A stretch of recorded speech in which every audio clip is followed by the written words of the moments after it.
Well, good morning, fans, and welcome to Pirate Field on the campus of Armstrong State University for today's collegiate baseball doubleheader. Your Armstrong State Pirates taking on the Paine College Lions. We'll play two today after the Pirates and the Lions played one game yesterday, a 17-8 win for Armstrong State over Paine College, as the Pirates improved to 3-2 on the season and Paine fell to 0-4. Armstrong State had 20 hits in yesterday's game, including a couple of home runs.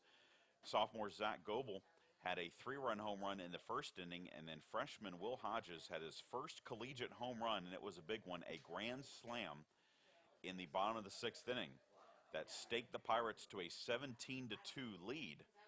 But then Paine scored the final 6 runs of the game, and the game ended up at 17-8. We're ready to read the starting lineups for both teams, and we'll go ahead and give them to you here. As Paine College will start off with Kendrick Elder as the center fielder, Fentress Henderson, the third baseman, bats second, Ricky Carvajal, the shortstop, bats third, Jaziel Morel, the catcher, will bat cleanup, Adam Martin will play first base and bat fifth. Deron Johnson, the designated hitter today, caught yesterday. He'll bat sixth. Gabriel Guzman, the right fielder, bats seventh. Aaron Ushery is the second baseman today. He bats eighth. And Keenan Robinson, the left fielder, bats ninth. Richard Marte is on the hill for Paine here today.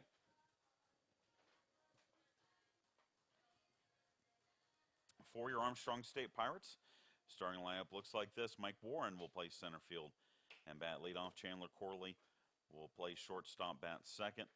Ryan Patterson, the right fielder, bats third. Zach Goebel will be the designated hitter, and he will bat cleanup. Will Hodges will play left field and bat fifth. Timothy Gray, the third baseman, will bat sixth. Caleb Slaughter, first baseman, bats seventh. Will Browning will be behind the plate and bat eighth, and Trey Paluski will play second and bat ninth. Tanner Hall is on the hill for the Pirates, his second collegiate start. 1-0 record on the year for Armstrong State. It was a very busy day around the Peach Belt Conference. Yesterday, 19 games among the 14 Peach Belt Conference teams. We'll kind of run through the scores as we go along here in game number 1. 10 games today, and we are the first pitch of the day as King and Young Harris will play at noon. Columbus State at Lynn also at noon. Concord out of West Virginia is at UNC Pembroke at noon, and Nova Southeastern at North Georgia also at noon. Baseball is the only Armstrong State Pirate sport in action today. We had some basketball yesterday, both basketball teams falling on the road at Augusta. The Armstrong State men's golf team is down in Lakeland. They are playing their practice round today. They will play in the Matlock Collegiate Classic tomorrow and Tuesday. And, of course, we'll be back with you at Alumni Arena for Armstrong State basketball on a Wednesday as the Pirates host UNC Pembroke at 5:30 and 7:30. Our next scheduled baseball webcast, we're going to do one game next Saturday. It's Hall of Fame weekend here at Armstrong State, and the Pirates are hosting Salem International. They're playing 2 games on Saturday. We'll have one game for you at 11 a.m., and they will take our gear back into Alumni Arena for men's and women's basketball against Francis Marion. It is senior day for the Pirates on Saturday against the Patriots, the final home games for the Pirates this season. Armstrong State starting lineup being introduced to the Pirate Field crowd. Armstrong State, again, 20 hits yesterday, hitting .308 as a team through the first 5 games of the season. Pirates have won 2 in a row, winning yesterday against Paine and then winning on Wednesday against Morehouse in its home opener. Pirates also defeated Embry-Riddle last weekend, and it was Tanner Hall who was on the hill for that win over the Eagles. Hall pitched a complete game, 4-hitter, struck out 10, and was the Peach Belt Conference's freshman of the week. Well, we're going to pause for the national anthem, and we'll come back with the first pitch between the Lions and the Pirates.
Chad Jackson back with you here at Pirate Field, getting set for first pitch between the Pirates and the Lions. The doubleheader wrapping up the three-game weekend series.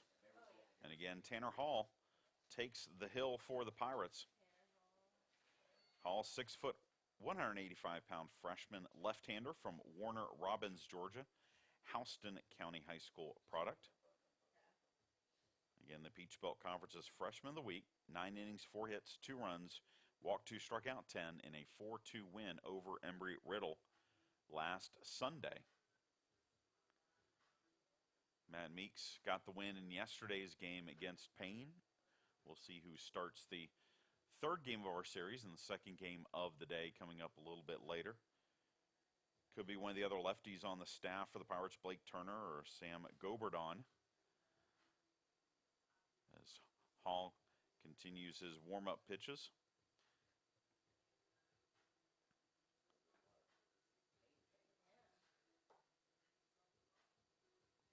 It is an overcast day. It was gorgeous yesterday, not a cloud in the sky. It got up into the 80s.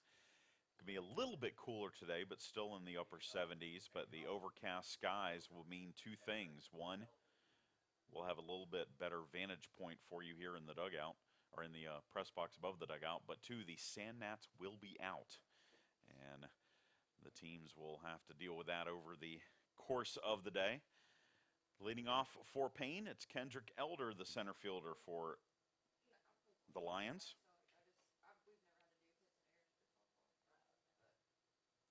And Tanner Hall's first pitch is right over the plate for a strike, and we're underway.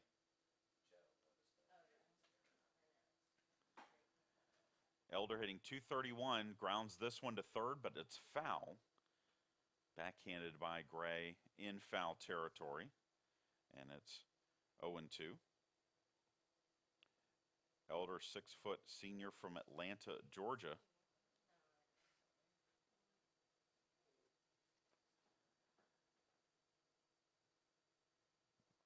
The next pitch inside. Elder on the season hitting .231, 3 hits and 13 at-bats. Had a double here yesterday and an RBI. He has also drawn a team-high 3 walks this season. As the 1-2 pitch from Hall is inside again, and it's 2-2.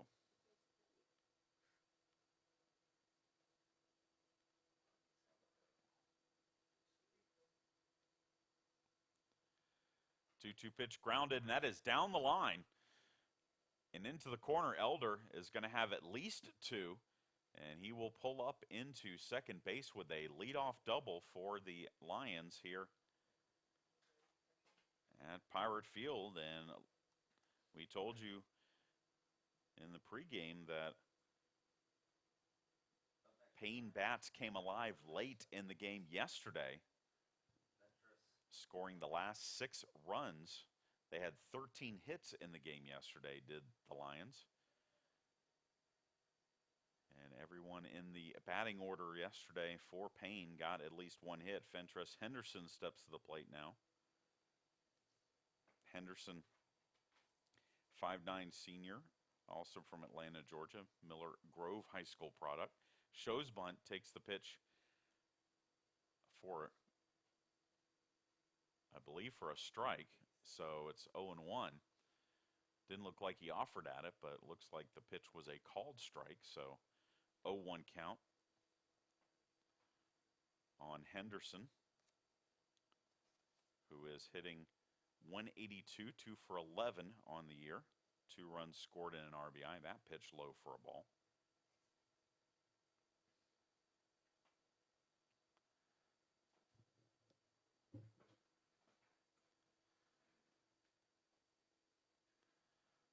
The 1-1 delivery popped up, foul, and that will get out of play for strike 2.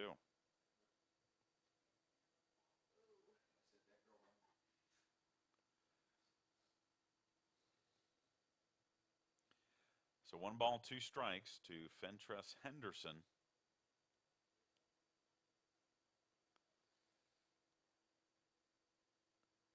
And that's in the dirt, blocked by the catcher, Will Browning. No chance for Elder to advance a base.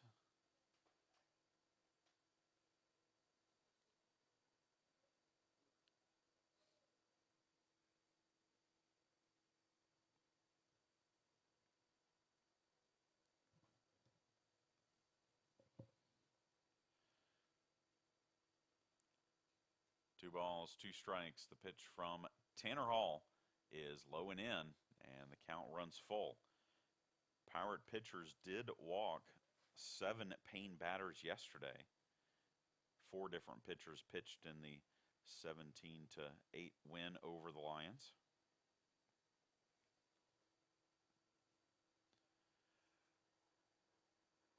Three balls, 2 strikes. The pitch popped foul, out of play. So Henderson battling against Hall. We're in the top of the first. Runner on second. Kendrick Elder with a leadoff double, his second double of the weekend for the visiting Lions, who hail from Augusta, Georgia, members of the Southern Intercollegiate Athletic Conference, the SIAC.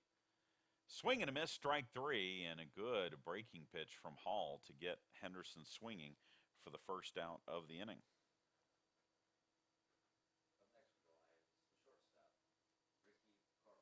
I'll bring up Ricky Carvajal, the shortstop for the Lions.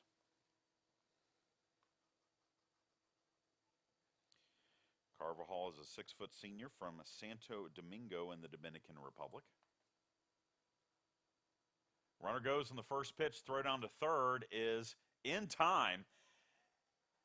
And Kendrick Elder is out trying to steal third. It wasn't the best throw from Browning, but it was just enough to get Elder trying to steal. And there's now 2 down in the inning.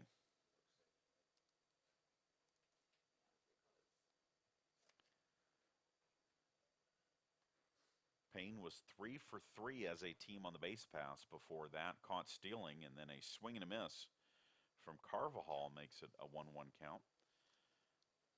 Through 4 games this season, Carvajal hitting 143, 2 for 14 with a run scored. Fastball swung on and missed again. And Hall's ahead in the count 1-2. 1 ball, 2 strikes. The pitch, high chopper to third. It's behind the bag, and it is a fair ball. No chance for Gray to throw out Carvajal on the high chopper behind the bag. So second hit of the game for Paine. But this is the 2-out variety. And it brings up the leading hitter for the Lions, and that is Jaziel Morel, 6'3" senior, also from the Dominican Republic, hitting .500 this season, 12 at-bats, 6 hits, has an RBI. He has also drawn a pair of walks.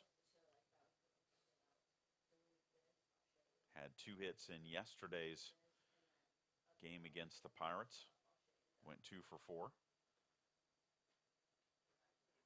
Hall's first pitch is upstairs for a ball.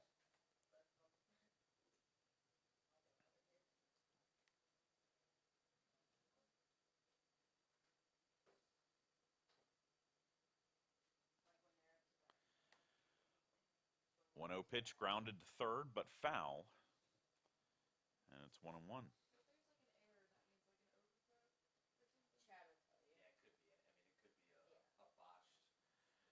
Armstrong State again winning yesterday. Some of the other scores from the league yesterday. Young Harris beat King 14-6. As there's a shot into center field, and that's going to fall for a base hit. Throw comes into second as Carvajal advances to third.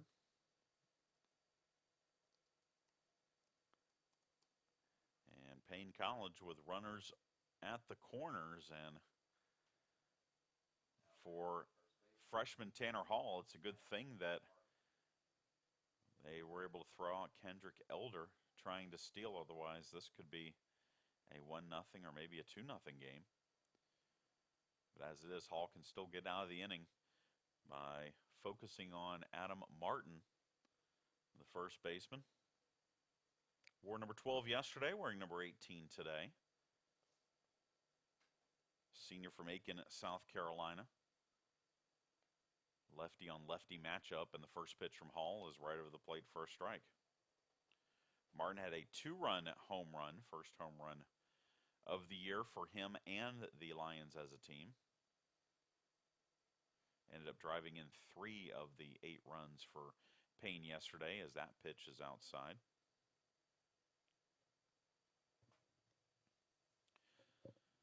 Runners at the corners, 2 down. We're in the top of the first. Paine College batting. The 1-1 delivery right over the plate, but called us ball, and it's 2-1. Must have been a little outside to the lefty hitting Martin. Looked pretty good from our vantage point, but 2 balls, 1 strike is the count. And there's a shot into left field, but right there to make the catch is Will Hodges, and that will retire the side. 3 hits for the Lions, but no runs. We head to the bottom of the first. Pirates coming about.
We move to the bottom of the first inning, and the Pirates will get their first look at Richard Marte, the 6'2" right-hander from the Dominican Republic, making a second appearance of the season. His first one last weekend at Flagler was not a pretty outing for Marte. He did not get a batter out. He walked 3 and hit a batter and gave up 4 runs. But here getting the start today against the Pirates, and Marte will face Mike Warren, Chandler Corley, and Ryan Patterson leading off the first for Armstrong State.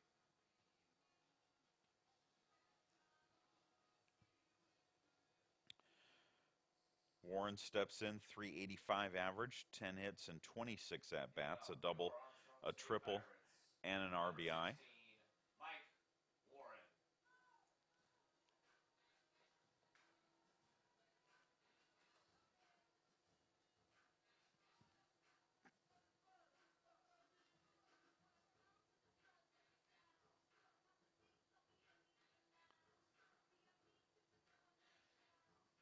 Yesterday, Warren was 2 for 6.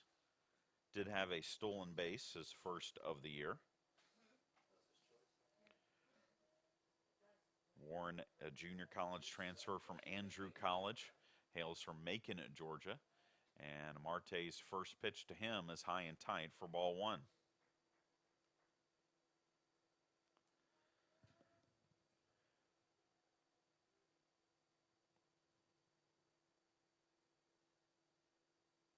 One-0 pitch, down low for a ball, and it's 2-0. Warren had 4 hits in the Pirates' 4-2 win over Embry-Riddle last Sunday down in Daytona Beach. 2-0 pitch, low. No, it's a strike. Well, it's a low strike, and it's 2-1.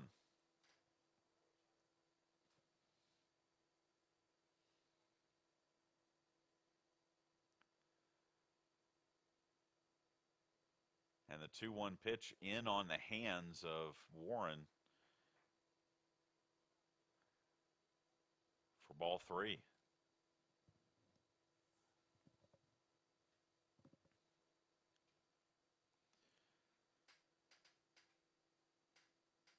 And the 3-1 pitch downstairs for ball 4. So that is 5 batters that Marte has faced in this season, and he has walked 4 of them and hit 1.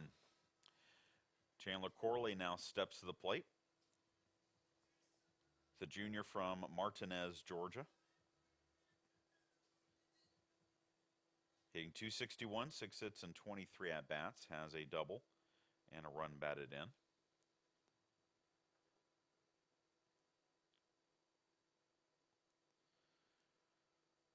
Runner goes in the first pitch. It's a hit and run, and it's hit into center field, but caught by Elder. So Warren will have to track back to first as Corley flies out to center field for the first down of the inning. Now batting, number 18, Ryan Patterson. So I'll bring up Ryan Patterson.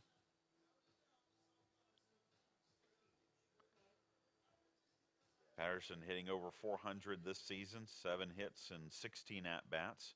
Went 3 for 5 with a double and 3 runs scored in yesterday's game. Marte's first pitch is a strike to Patterson. Senior from Snellville, Georgia, South Gwinnett High School product.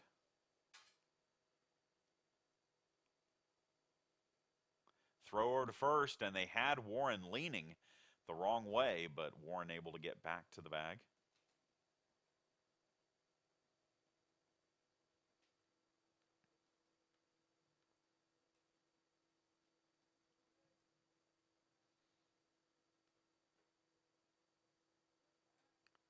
Another throw over to first. It gets away from the first baseman, Martin, briefly, but not far enough away for Warren to take the extra bag. Other scores yesterday around the Peach Belt Conference.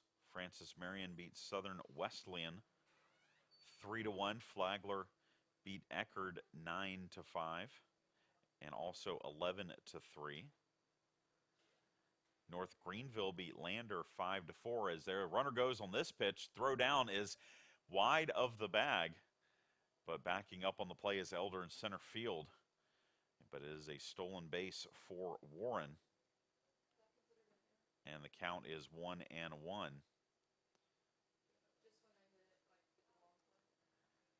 And Warren's now in scoring position.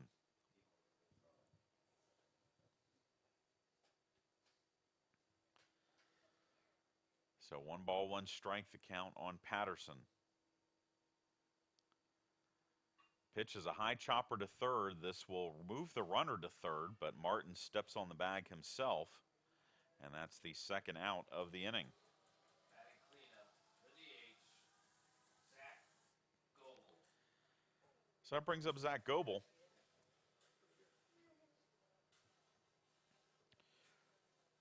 .62 sophomore right-hander from Blackshear, Georgia, had a 3-run home run in the first inning of yesterday's game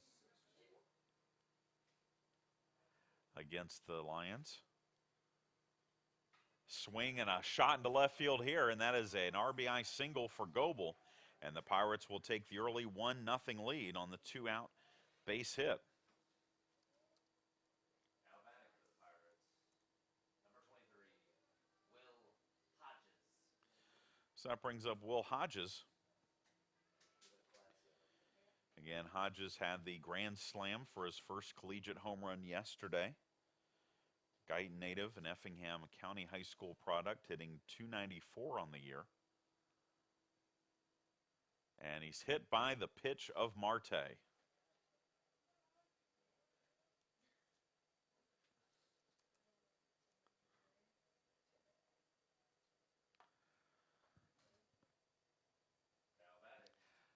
So 2 on, 2 out, 1 run in for freshman Timothy Gray, the leading hitter for the Pirates so far this season. The Augusta native hitting .421, 8 hits and 19 at-bats, 4 runs scored, 3 runs batted in. He has also drawn 7 walks.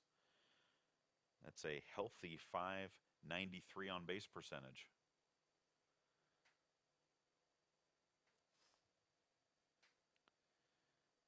Zach Goebel at second. He drove in the run earlier in the inning. Will Hodges at first. Marte with the pitch. And there's a shot into center field, and that's going to be a base hit. Goebel's going to round third. He's going to come home. The throw of the plate is a good one, but it's up the line, and Goebel scores on the RBI single by Timothy Gray. It's 2-0 Pirates.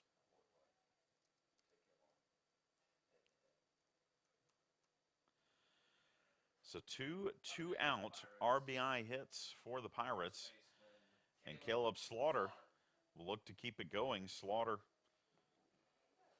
the junior from Cochran, Georgia, started off the year 0 for 16, but yesterday broke out of it in a big way. 4 for 5, 2 doubles, 4 runs batted in.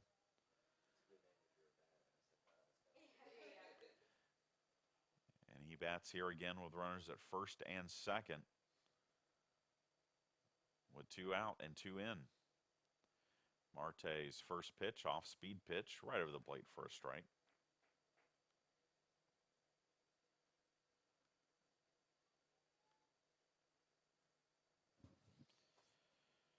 Slaughter played junior college ball at ABAC, Abraham Baldwin Agricultural College. He was a junior college teammate of Matt Meeks, the starter yesterday for the Pirates and winner. Swinging a grounder through the hole into left field. That's a base hit. They're going to hold Hodges at third. But the bases are now loaded for Will Browning. Now batting for the Pirates, the catcher, Will Browning. Browning,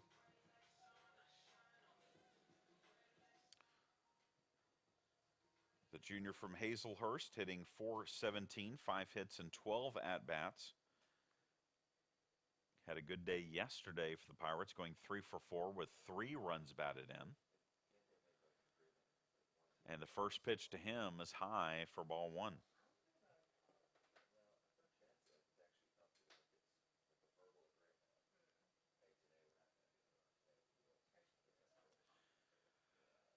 1 ball, no strikes. Marte with the pitch, and that's down and away for ball 2. Well, each team has 3 hits in this first inning, but Paine could not come away with a run. Pirates have put 2 on the board. They've benefited by a walk and a hit by pitch as well as the 3 hits.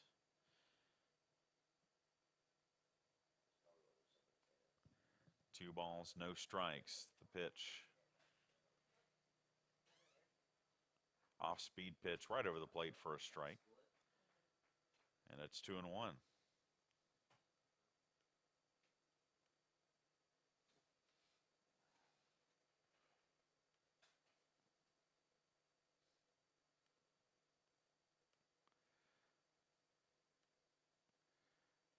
Swing and a fly ball into center field. Elder camps underneath it. He makes the catch, and that retires the side. But the Pirates plate 2 here in the first, and we head to the top of the second. Armstrong State leads Paine 2-0.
Chad Jackson back with you here at Pirate Field. We move to the top of the second inning, and for Paine, it'll be the designated hitter, Deron Johnson, who is hitting .364. 4 hits and 11 at-bats. 3 of those 4 hits in yesterday's game against the Pirates. Tanner Hall's first pitch is a little high for ball 1.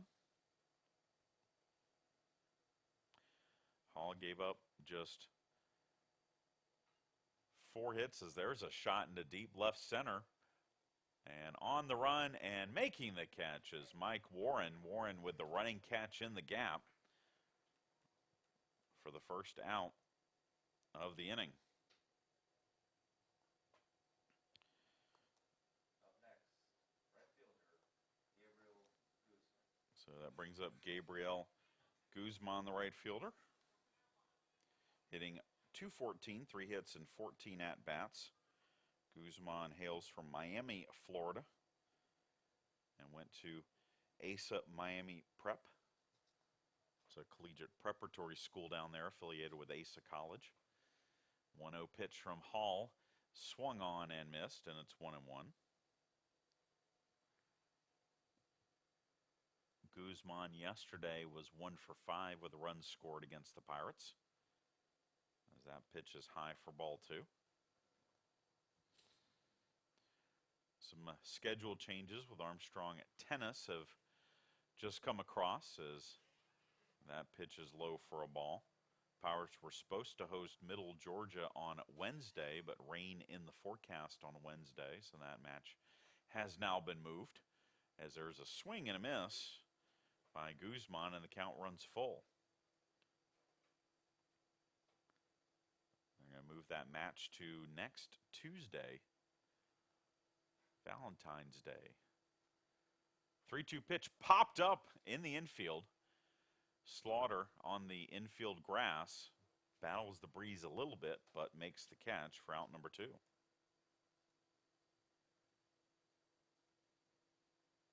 back to the Lions.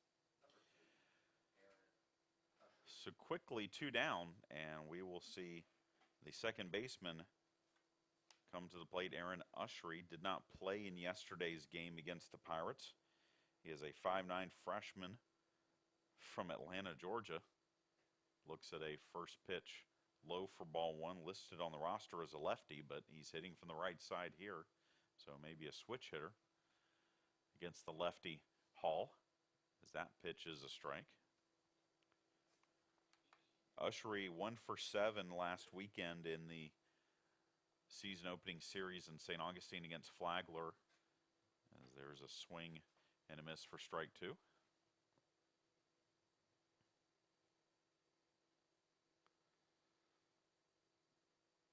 And the 1-2 pitch is upstairs for ball 2. Also next Saturday, the Pirates were supposed to host Lynn at 10 in the morning. That match has been moved to 1 p.m. in the afternoon as the count runs full on Ushery. 3 balls, 2 strikes. The pitch from Tanner Hall, grounded to short. Corley up with it, throws on to first, and 3 up, 3 down go the Paine College Lions in the second. We head to the the bottom of the second. Pirates lead it 2-0.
Trey Paluski leads off the bottom of the second inning for the Pirates, the freshman from Aiken, South Carolina, hitting 400, 4 for 10, with a couple of runs scored in his first season as a Pirate.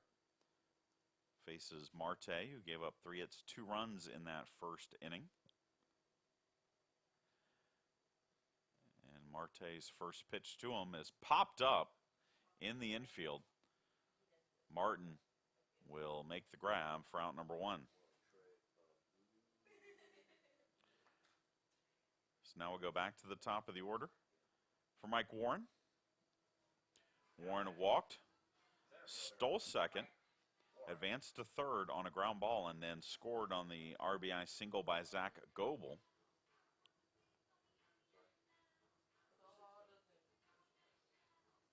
Yeah, he doesn't bat. He's just the pitcher. The pitchers can't bat, but he doesn't. Marte's first pitch to Warren is inside for ball 1.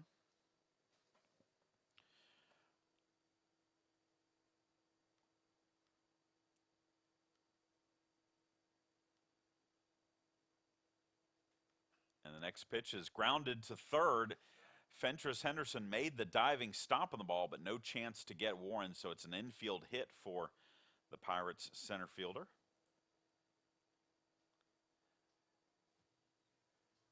And the Pirates have a one-out base runner. For the Pirates, number 7, Chandler Corley. Shortstop Chandler Corley. Corley flew out to center in the first inning.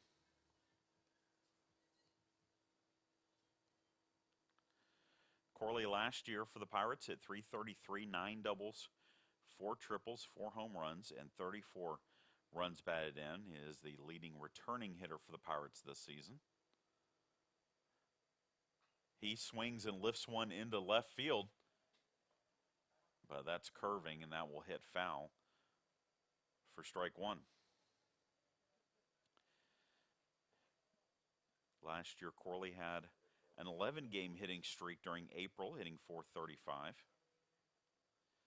and also ended the season well. He was 7 for 12 with 5 runs batted in the 3-game series at Belmont Abbey in May.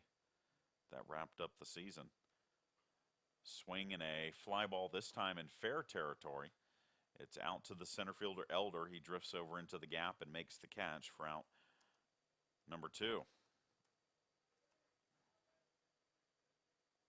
So 2 down for Ryan Patterson.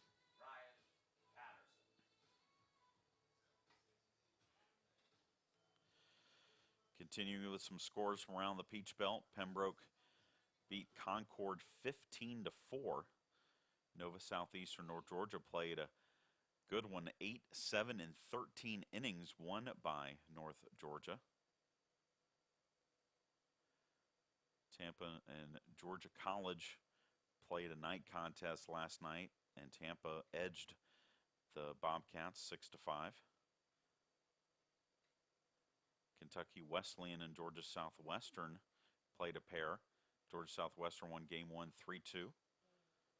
And Kentucky Wesleyan won game 2, 4-3. Patterson fouls off the first pitch from Marte. Warren on at first, already has a stolen base. Looking to get in a scoring position here. With 2 outs, he goes, and the pitch is low, and the catcher, Morrell, won't even throw down, as Warren will steal second stolen base of the game, but now a 2-out hit could score him from Patterson.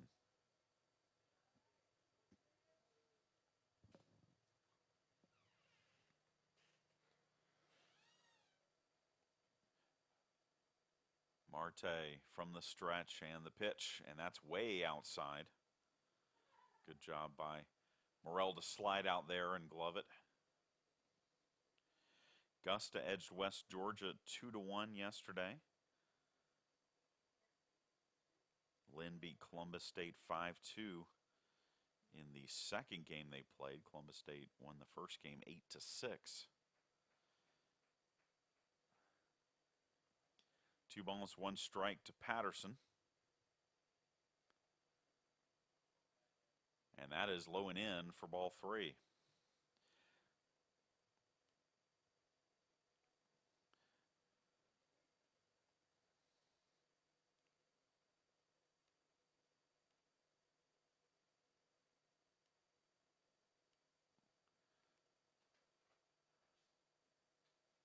The 3-1 pitch, and that's low for ball 4. Patterson trots down to first. Second walk issued by Marte. He has also hit a batter. And it brings up Zach Goebel.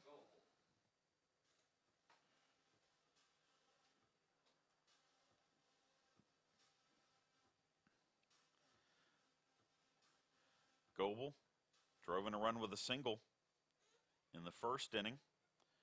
Now hitting .350 on the year. Marte with the first pitch. Grounded foul down the third base side. As a freshman, Zach played in 23 games last year at .264. 5 doubles, a home run, 13 runs batted in. Also made 4 appearances on the mound. He has pitched in 1 game this season for the Pirates through a scoreless inning on Wednesday in the 8-1 win over Morehouse. The 0-1 pitch, and that is grounded foul down the third base side. And it's 0-2.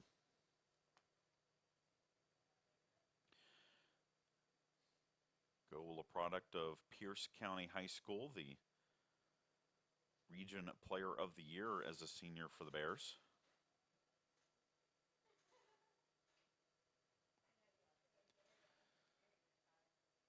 Warren on at second, Patterson on at first. The bluff throw to second will chase Warren back to the bag.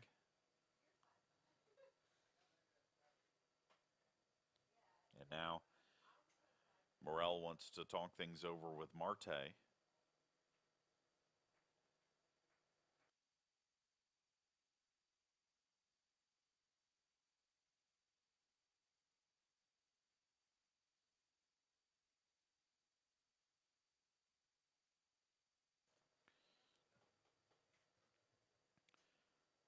Morrell retreats behind the plate. And now Marte will get set to deliver the 0-2 pitch to Goebel. As the sun has started to peek through the clouds as that is fouled off.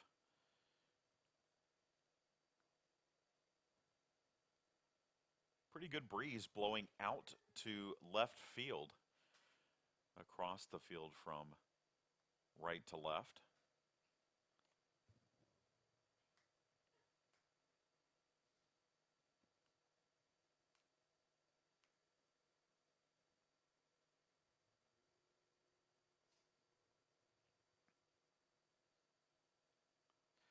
Pirates wearing the maroon tops today. Had the all whites in yesterday's game against the Lions for the first time. The maroon tops with the white pants today, like they wore on Wednesday against Morehouse. Runners go, and it is going to be out at third. Warren is out. Nice throw from Morrell to catch Warren trying to steal third, and that will end the inning. We head to the top of the third, 2-0 Pirates lead.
We move to the top of the third inning here at Pirate Field.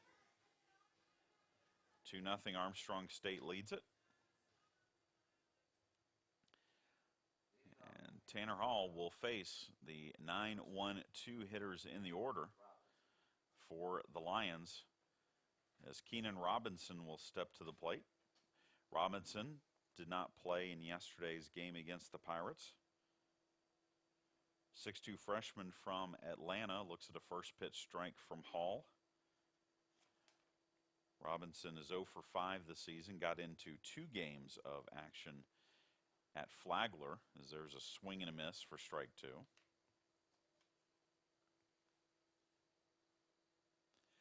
No balls, 2 strikes. The pitch called strike 3, and 3 strikes, and Robinson is out for the first out of the inning. Second strikeout for Hall.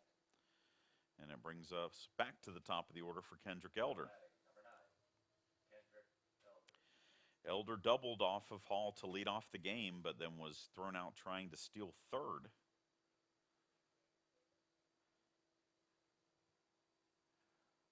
Hall's first pitch to him is outside. Tanner Hall comes to the Pirates from Houston County High School. He was the Georgia Dugout Club 5A State Player of the Year as a senior. also the Middle Georgia Player of the Year and the Region Pitcher of the Year as Houston County captured the state title. Ball hit into center field, but no trouble for Warren. He'll drift over and make the catch for out number 2. So big things obviously expected of Tanner Hall collegiately from his high school exploits, but I don't think anyone expected the complete game win last weekend against Embry-Riddle. Usually early on in the season, pitchers are on pitch counts. You don't want to burn out an arm early, so it was impressive that he was able to stay in and complete the game. Retired 18 straight at one point against the Eagles. First pitch is upstairs to Fentress Henderson, who struck out against Hall in the first.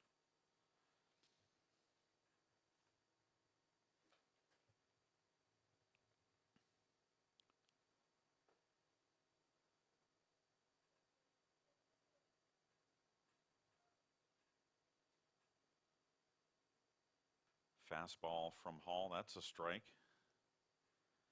And it's 1-1. No runs, 3 hits for the Paine Lions, 2 runs, 4 hits for the Pirates, as there's a ground ball up the middle. Backhanded by Paluski, but the throw is not in time. That's an infield hit for Fentress Henderson. Nice play by Paluski just to keep that ball from going into the outfield. And so now the Lions have a runner on first with 2 outs. For Carvajal, the shortstop who singled his first time up.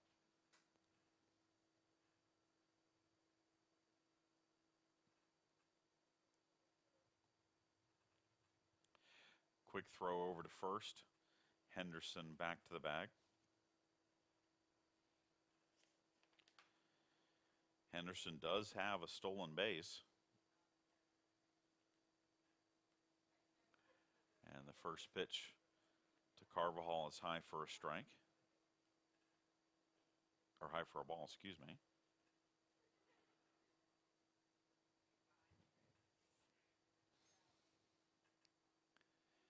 And the next pitch down low for ball 2.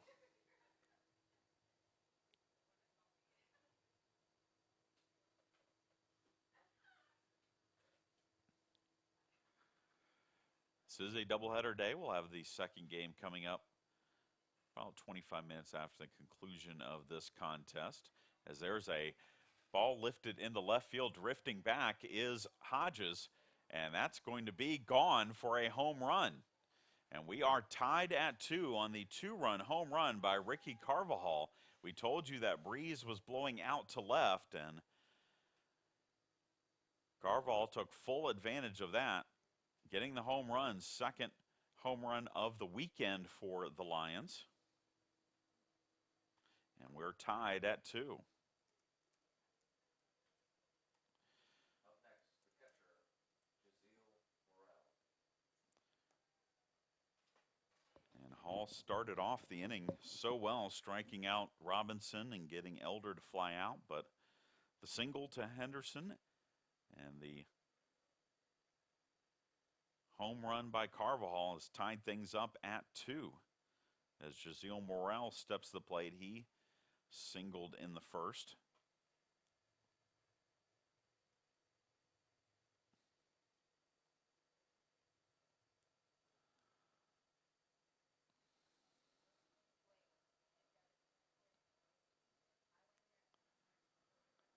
Morel now hitting .538 on the season. He swings and lifts one down the left field line.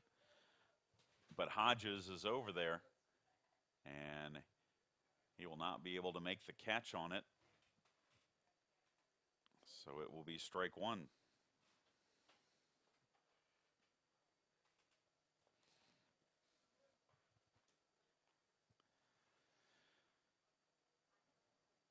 Two runs, 5 hits now for the Lions. 2 runs, 4 hits for the Pirates. We are in the top of the third.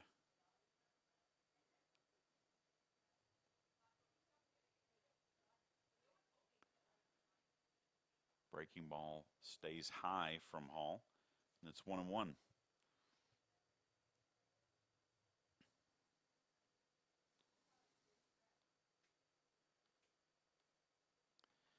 Swing and a fly ball into very shallow center field.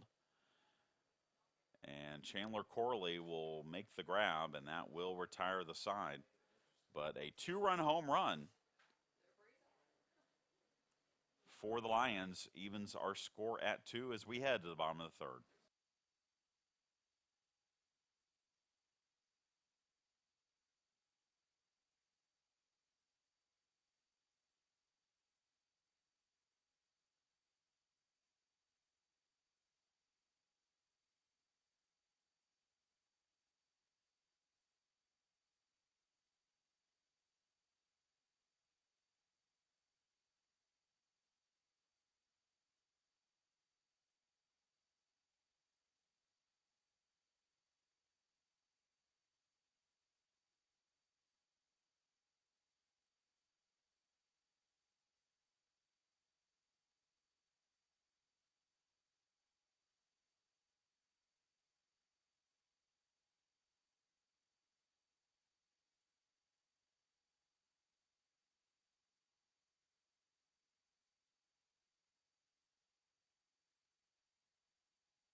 Number 32, Zach Goble. Zach Goble will lead off the bottom of the third inning for the Pirates. He was at the plate. Pirates tried a double steal, but Mike Warren was thrown out trying to steal third. And so Goble will lead things off. Again, an RBI single in the first. Pirates put 2 up in the first. As that pitch from Richard Marte is a strike. But Paine is answered with 2 in the top of the third. 0-1 pitch, big swing and a miss.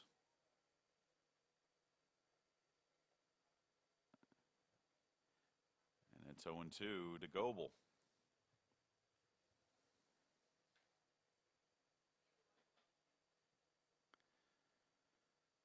0-2 delivery outside for a ball.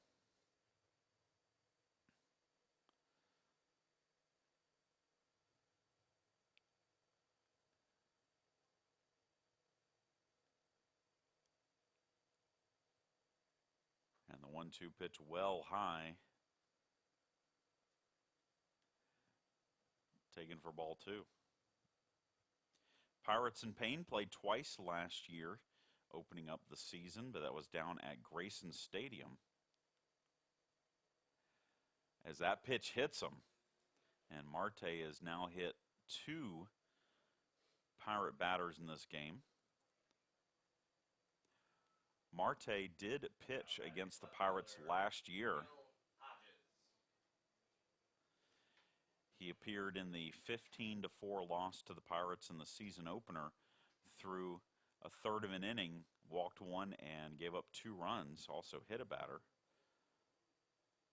So he is at 3 Pirates over the last 2 years as Will Hodges steps to the plate. He was hit by Marte in the first inning. Looks at a strike here, and it's 0-1.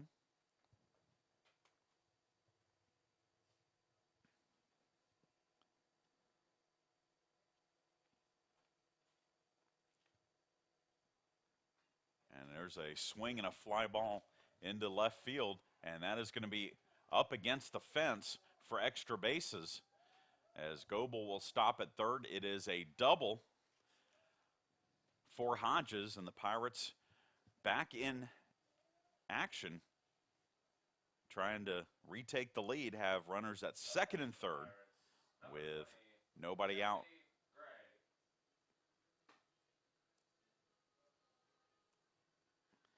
And Timothy Gray at the plate. He drove in a run, did Gray, with a single in the first inning. Infield will come in with a runner at third, less than 2 out.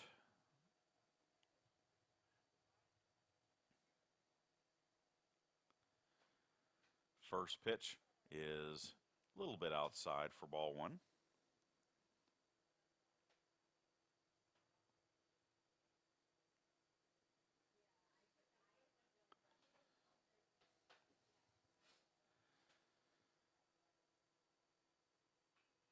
Ground ball, and that's going to get through. That's going to drive in one, maybe two. Hodges rounds third to throw the plate, will be cut off. They throw to second, and out at second is Gray, but 2 runs score, and the Pirates retake the lead at 4-2.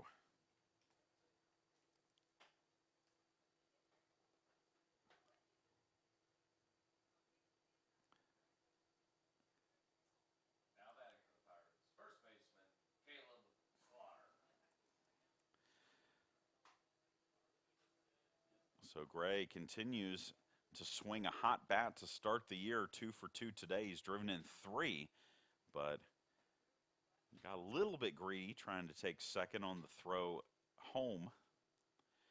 And now Caleb Slaughter will bat. He singled in the first, swings and misses at the Marte offering here for strike one.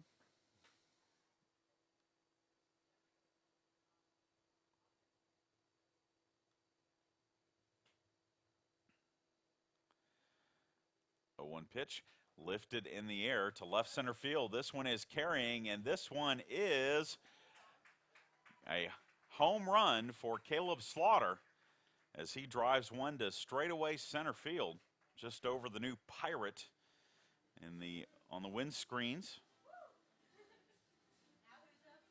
And Slaughter's first home run as a Pirate makes it 5-2.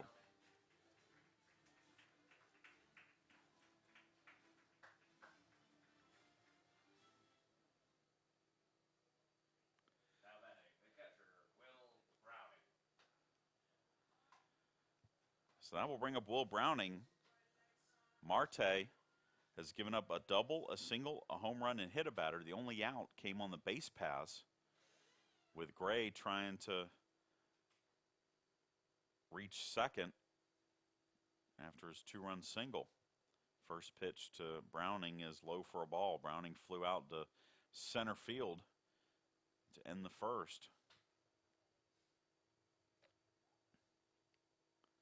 And that one is high and inside, making it 2-0.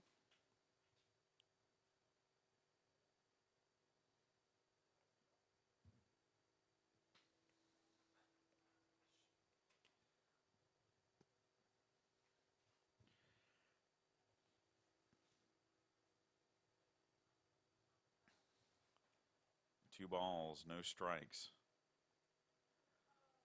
The pitch. Down low for ball 3.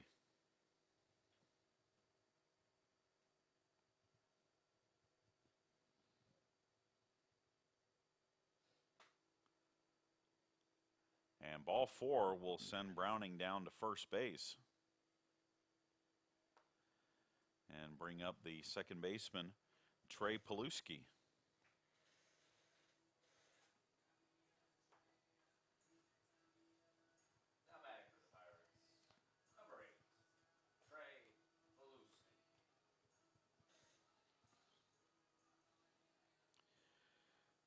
Paluski popped out to the first baseman, Martin,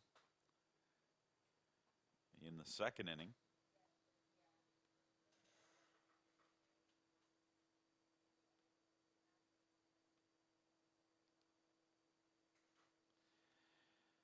The 5'8" freshman from Aiken, South Carolina, first team All-State honoree as a senior last year.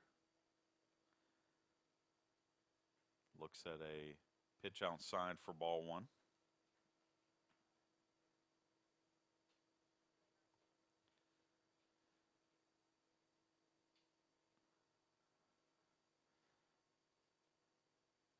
And that pitch is low, blocked by Morrell. That's now 6 straight balls delivered by Marte after the home run by Slaughter. That made it a 5-2 game.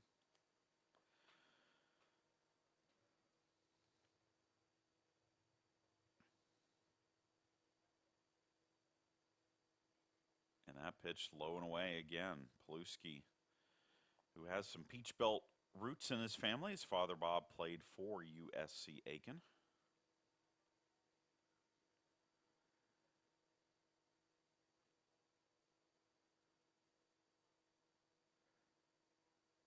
The 3-0 pitch from Marte, and that is a strike.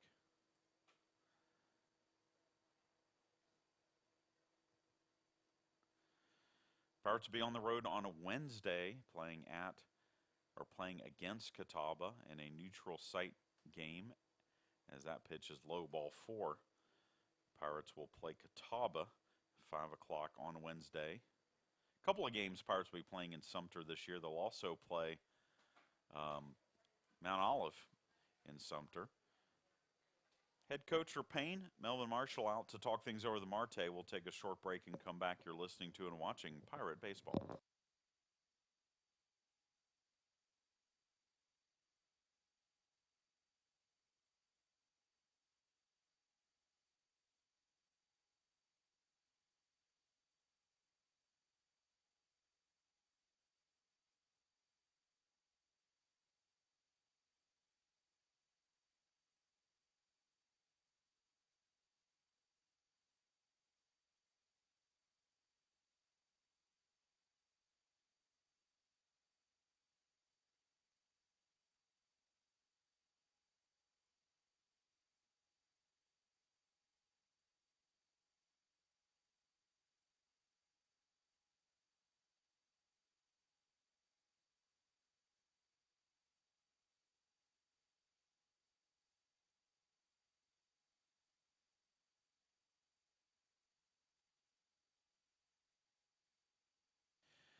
Meeting on the mound is done. Marte will now go to work against Mike Warren, top of the order for the Pirates. Marte has given up 3 in this inning and has runners on first and second with 1 out. Warren is 1 for 1 with a walk and a single. He looks at a strike here. Marte has thrown 52 pitches, but only 27 for strikes.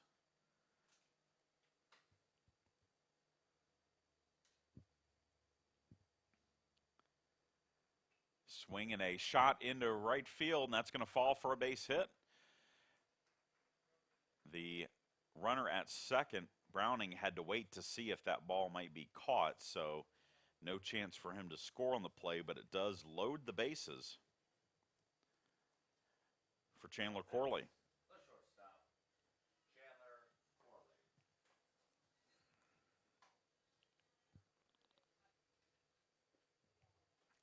Corley has flied out to center field both times he's been up in this game. But with the bases full, any ball the outfield could score a run.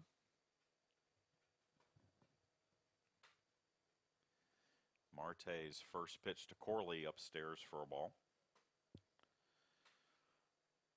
12 o'clock here at Pirate Field. We're 1 hour into our contest today. Some other games just about to get started around the Peach Belt. Young Harris hosting King, Lynn hosting Columbus State, UNC Pembroke hosting Concord, all noon starts, along with North Georgia hosting Nova Southeastern. 1-0 pitch hit in the air to where else? Center field. Making the catch is Elder. Tagging at third and scoring is Will Browning. It is a sacrifice fly for Chandler Corley, and the Pirates now lead at 6-2. Now batting for the Pirates, right fielder Ryan Patterson. So that brings up Ryan Patterson. Patterson 0 for 1, drew a walk his last time up. He also grounded out to first base.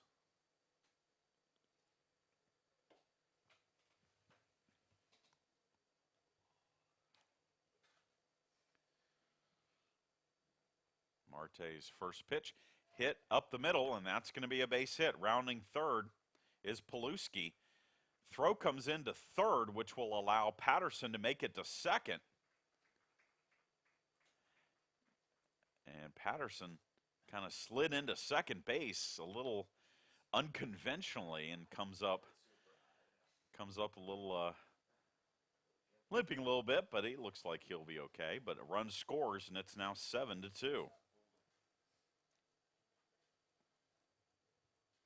batting number 32, Zach Goebel. Zach Goebel will now bat. RBI single in the first, hit by a pitch to begin this inning. And the first pitch to him here is inside for a ball. So the Pirates have batted around here in the third.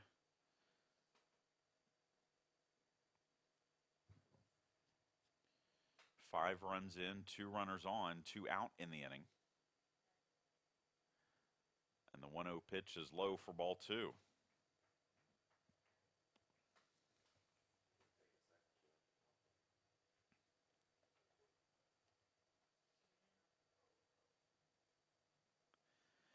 Warren on at third, Patterson on at second. The 2-0 pitch right over the plate for a strike. It's 2-1.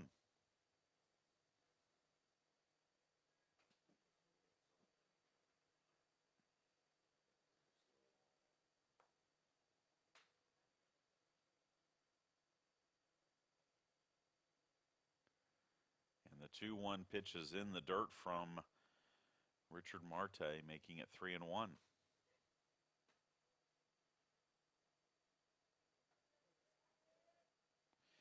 The one drawback to the new wraps around the fence here at Pirate Field, can't see the visitors' bullpen. No idea if someone's throwing down there or not. As the 3-1 pitch is hit in the air to left, but foul, and that will make the count 3-2. The visitors' bullpen is just beyond the Adidas logo, the right field foul line between the foul pole and the second Adidas logo.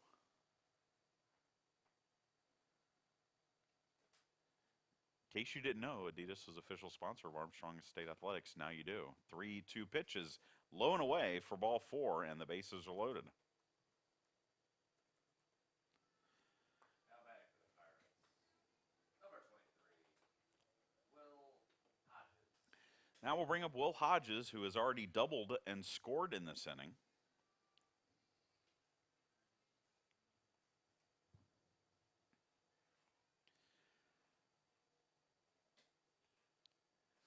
Bases full of Pirates. And Hodges trying to drive in a couple more. Big swing and a miss, though, on the Marte fastball, and it's strike 1.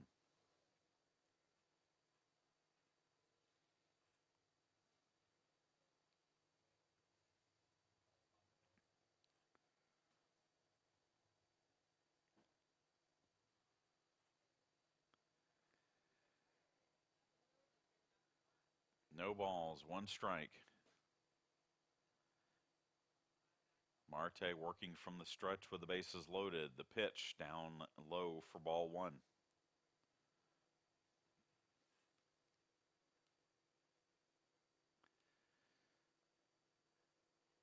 Hodges from Effingham County at 355 as a senior, earning all region honors. 2 home runs, 8 doubles, 20 runs batted in. Takes that pitch low for ball 2.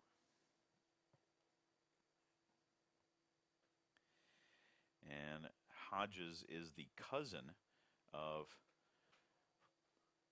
Major League Baseball outfielder Josh Reddick, who is now playing for the Los Angeles Dodgers, spent most of his time with the Oakland A's. 2-1 pitch in the dirt, taken for a ball. It's 3-1. In fact, Reddick came out and had batting practice with the Pirates in the fall, visiting his cousin.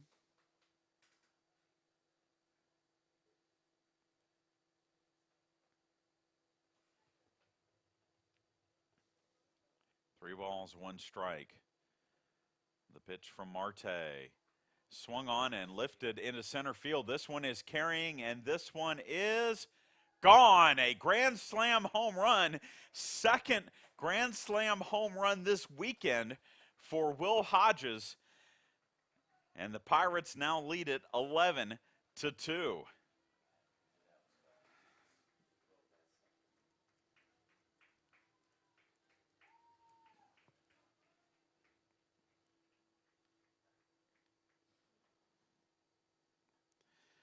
So grand slam home run number 2 in the career of Will Hodges. And that, well, I was going to say it might be it for Marte, but it's just the infield that's coming in to talk to him.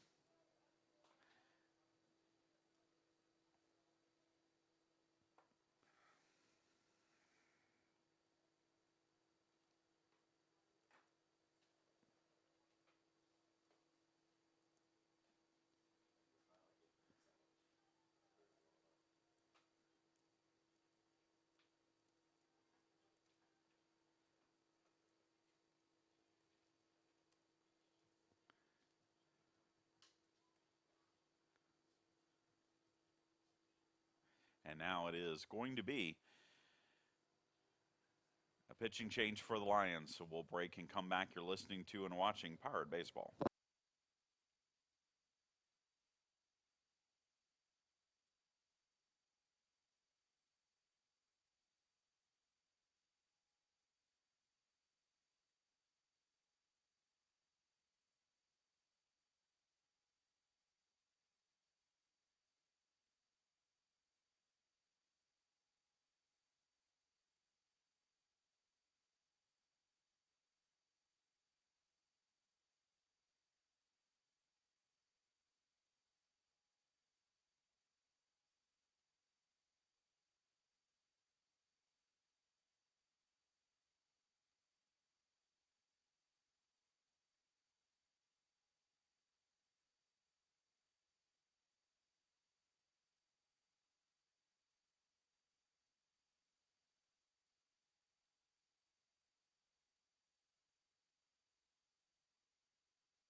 Chad Jackson back with you here at Pirate Field. And the new pitcher for Paine is the first baseman, Adam Martin. He will come in to pitch. Jaziel Morel will go from behind the plate to play first. And Jerron Johnson, who is the designated hitter to start the game, will now go behind the plate. So Paine has lost the DH for the rest of the contest. And Martin will pitch for the second time this season, 0-1 with a 10.50 earned run average through 6 innings, Gave up 13 hits, 10 runs, walked 3, struck out 3 last weekend against Flagler. And Marte exits, having given up 10 hits and 11 runs in 2 2/3 innings. He walked 5 and hit 2 batters, did not strike out a batter. And Martin will face Timothy Gray, who is the 12th batter to hit in this inning for the Pirates. He has already driven in a pair of runs with a single in this inning. And he is 2 for 2 with 3 RBIs today. But the story so far, as there's a grounder through the hole into left field for a base hit, and Gray has a 3 for 3 day. But really the story has been freshman Will Hodges. It's rare enough that your first collegiate home run is a grand slam, but to have 2 grand slams for your first 2 collegiate home runs. The Pirates have actually had 2 other players in history have grand slams as their first 2 home runs. Andrew Graham, who caught for the Pirates in the early 2000s, now a manager in the Detroit Tigers organization, and Scott DeHaven in the 80s. But those were a little more impressive because they were the first 2 hits of that particular season, as well as the career for those 2 players. But still, a freshman to do what he has done so far, pretty impressive. Caleb Slaughter at the plate. He is looking at a 1-1 count from Martin. Gray leads away from first. Pirates lead it now 11-2, 9-run inning for the Pirates, as that pitch is a strike on the inside corner, and it's 1-2.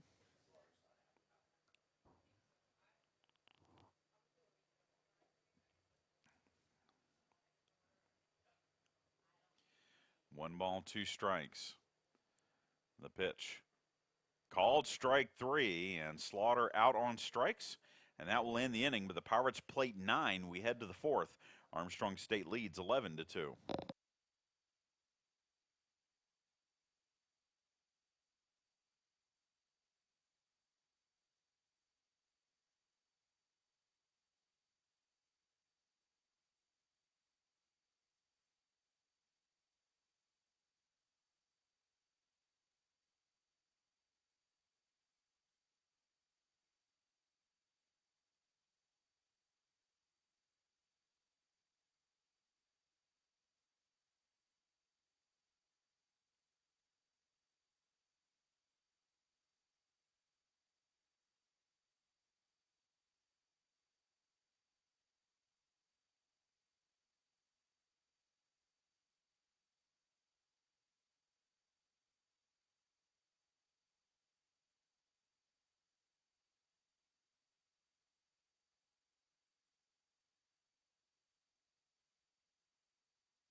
The pitcher, Adam Martin, leads off the top of the 4th inning for Paine,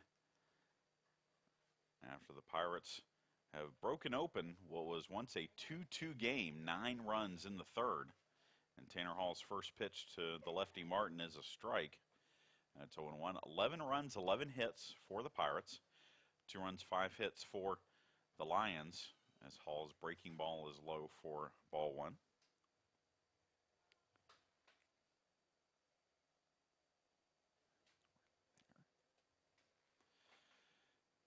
And the next pitch, a ball from Hall, making it 2-1. 2-1 pitch, knee high. Martin has watched all 4 pitches from Hall so far in this at-bat. He lined out to left his first time up.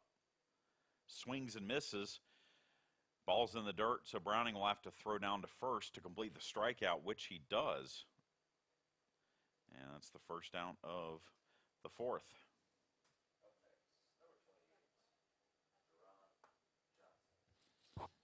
That brings up the catcher now, Jerron Johnson. Started the game as designated hitter. Hitting .333 on the season. Flew out to center field in the second inning. Looks at a pitch low here for ball one.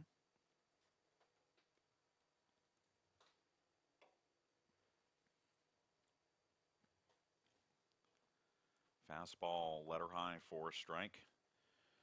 And it's 1-1.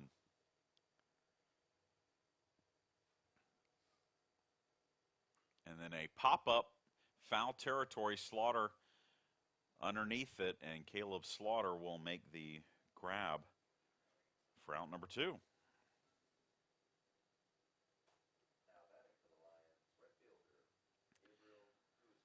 So 2 down for Gabriel Guzman, who popped out to Slaughter at first, his first time up.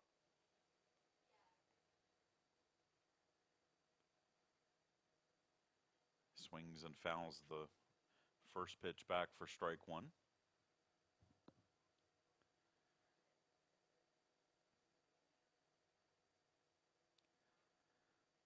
The last Pirate player, as I try to remember, the last Pirate player to have 2 grand slams in 1 year was Joey Davis. He actually had 3 that year.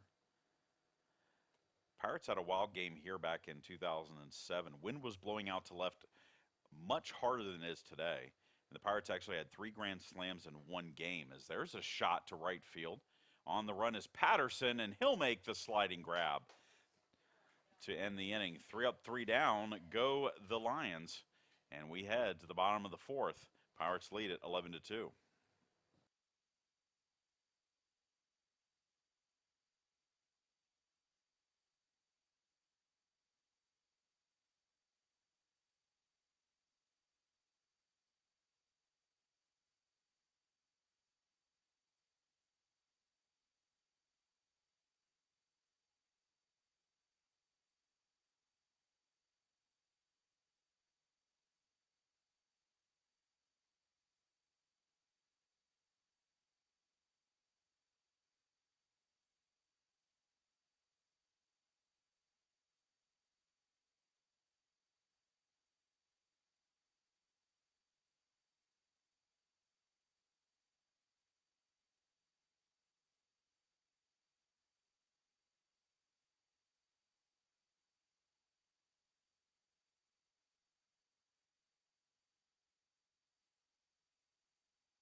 Chad Jackson back with you here at Pirate Field. We head to the bottom of the fourth inning. Will Browning will lead things off. He'll be followed by Trey Paluski and Mike Warren facing Adam Martin. Martin gave up a single but then struck out Caleb Slaughter to end the 9-run third inning for the Pirates. And Browning steps in looking for his first hit of the day. He has walked and flied out. Martin's first pitch, breaking ball, a little bit inside for ball 1.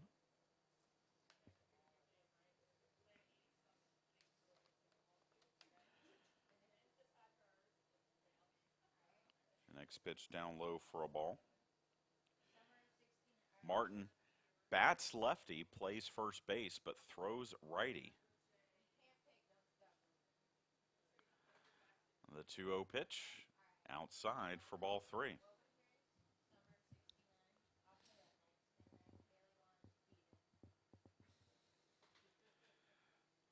So 3 balls, no strikes. The pitch right over the plate for a strike. And it's 3-1.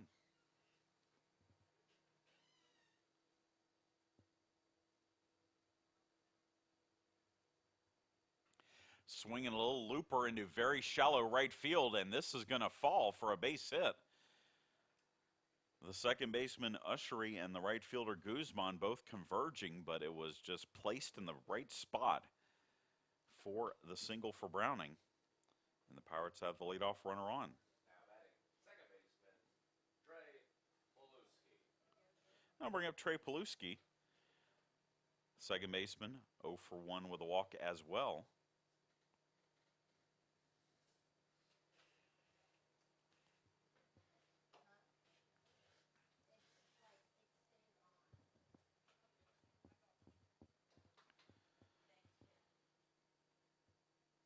First pitch to him from Martin is a strike.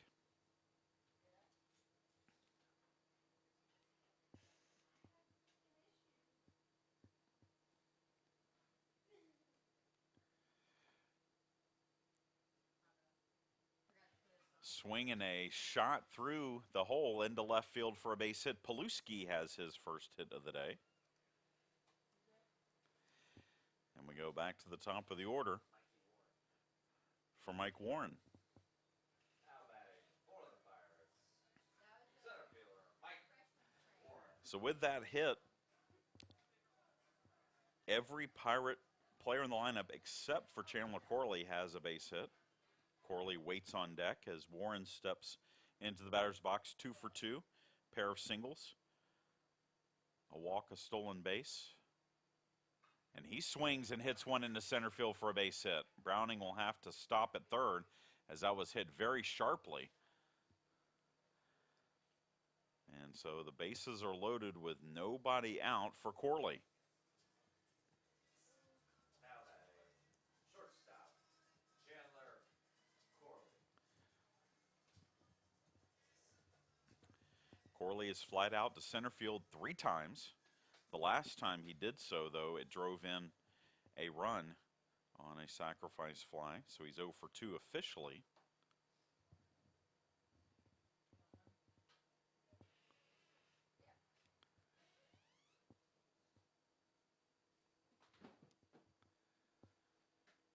Swinging a foul back out of play for strike 1.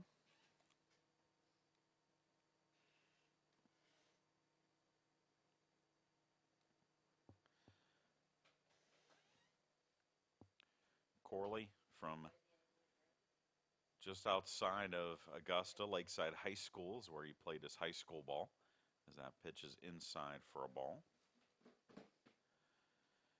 He was an all-region and all-county honoree for the Panthers and a top 100 player from the Georgia Dugout Club as a high school senior. Hit .250 as a freshman with 10 runs batted in. He was a Peach Belt Freshman of the Week honoree. But he falls behind in the count, and they're going to say it's, oh no, 1 and 2 is the count. I thought that's what we had.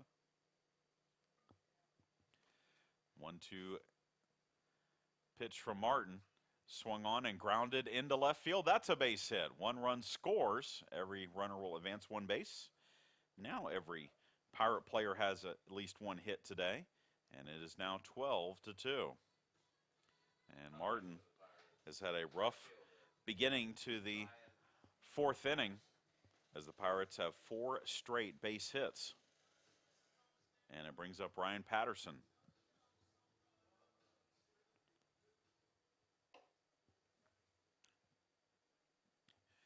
Can we get back to Will Hodges with the bases loaded? That's the question. Ryan Patterson at the plate. 1 for 2 with an RBI single. First pitch to him is outside for a ball.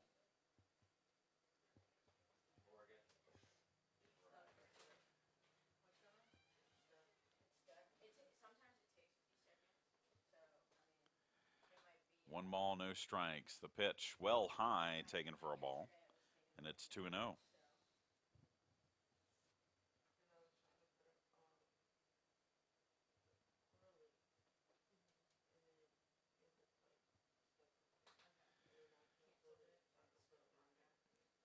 So 2 balls, no strikes. Pitch popped up, foul. Now we'll get out of play behind us.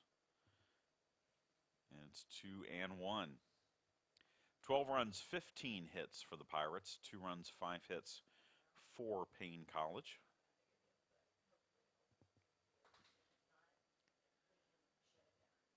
Paluski on at third, Warren on at second, Corley on at first. And that pitch is outside, and it's 3-1.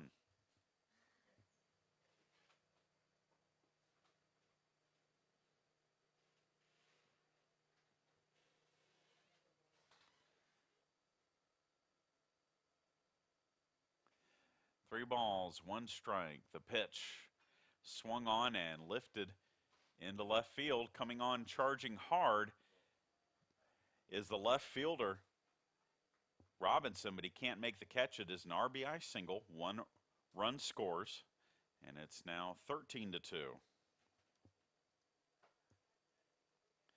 Good charge from Robinson to try and catch up to that ball, but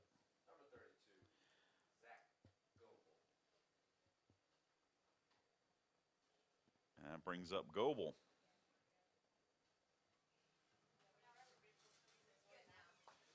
Five straight hits now for the Pirates to start the inning. 2 runs are in, and Goebel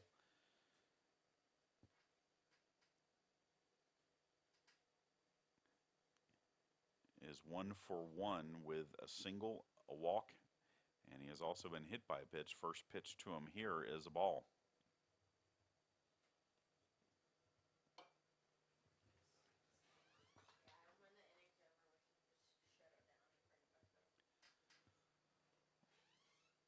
Next pitch to Goebel, low for a ball.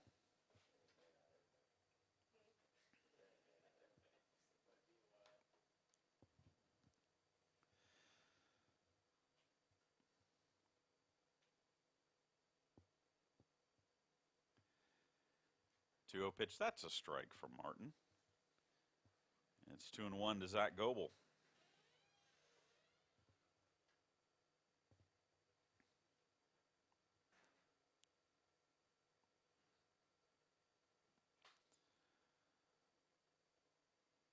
And the 2-1 pitch down and away, and it's 3-1.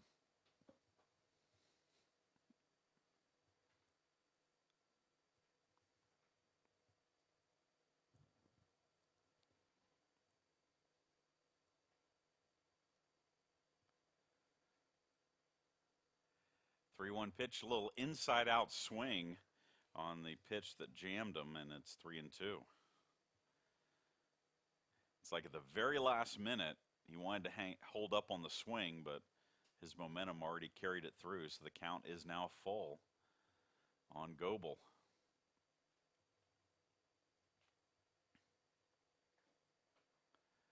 And the 3-2 pitch is high for ball 4. And Goebel drives in a run with a walk, and with the bases loaded, it will bring up Will Hodges. How about it? Number 23, Will Hodges. And so Will Hodges steps to the plate. Grand slam home run yesterday. Grand slam home run last inning. Steps to the plate again with the bases full and nobody out. And that wind continues to blow out to left, though not as forcefully as it was earlier in the game. And he pops it up. The catcher, Johnson, goes back, and it will hit in the stands for strike 1. As a broadcaster, you never want to expect a home run, though you always obviously hope for a home run for the team you're broadcasting for, but you always want to see history made, and that would certainly be a piece of history if Hodges can deliver another grand slam here. 14-2 is our score. We are still in the bottom of the fourth. 3 runs are in for the Pirates. And he hits just a single. But he does drive in a run, and Will Hodges makes it 15-2 with that RBI single. Now batting for the Pirates, third baseman, Timothy Gray. So Will Hodges with another hit.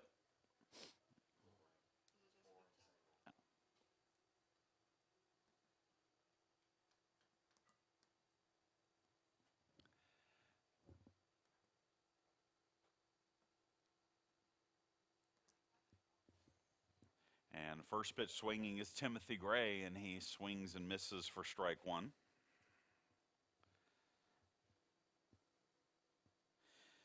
5 runs driven in for Hodges on the grand slam, and now the RBI single. And then Gray fists one. That's going to be behind the bag at first. That's going to be a base hit. That will drive in a run and now make it 16-2.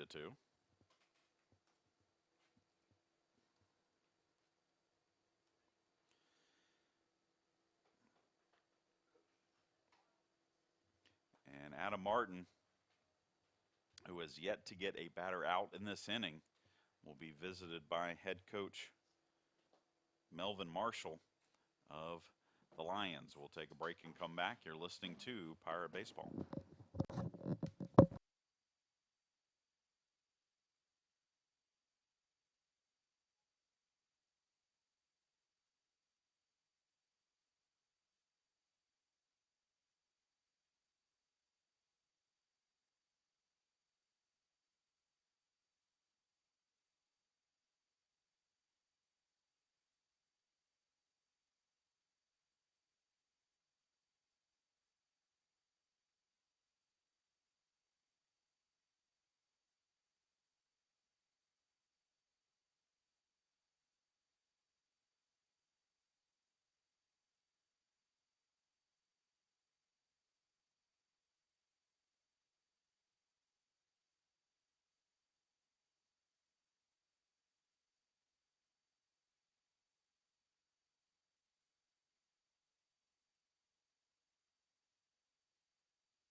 Being on the mound is done, and Martin now goes to work against Caleb Slaughter, who looks at a first pitch high for a ball. Slaughter, the 9th batter to hit in the inning, and again, no outs in the frame for the Pirates, as that pitch is inside for ball 2.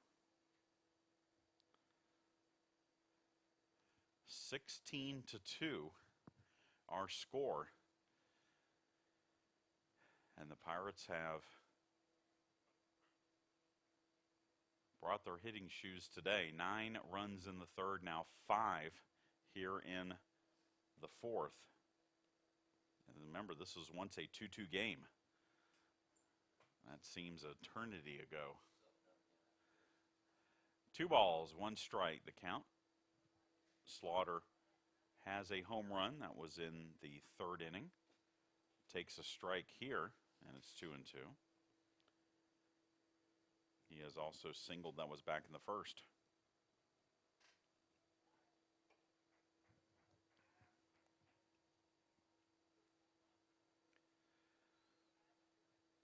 And a 2-2 pitch grounded to second. They go to short for 1 on to first. It is a 4-6-3 double play. It does bring a run home, but there are now 2 out in the inning.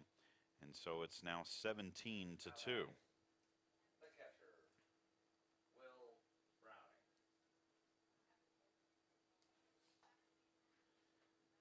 And Will Browning, who started the inning with a single and scored, will bat with a runner on third, but now 2 down in the inning.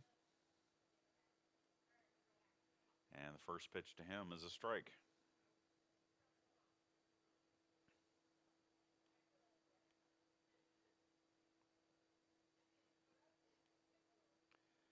Swing and a high chopper foul to third.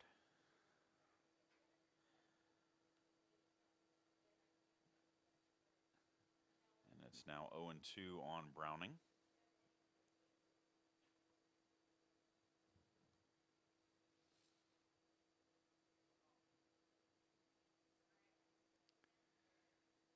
Swing and a shot into right field.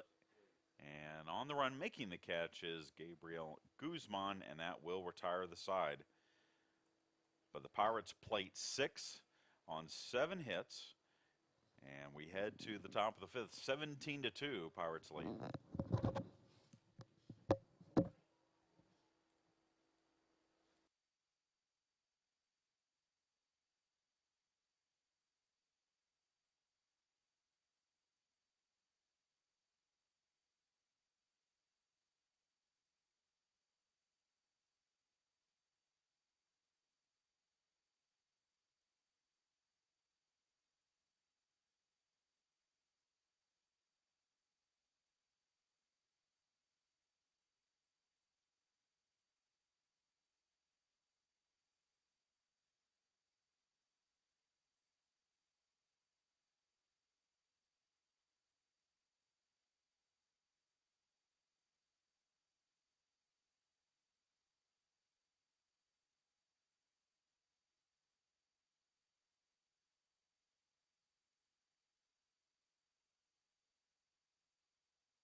Chad Jackson back with you here at Pirate Field, top of the fifth inning.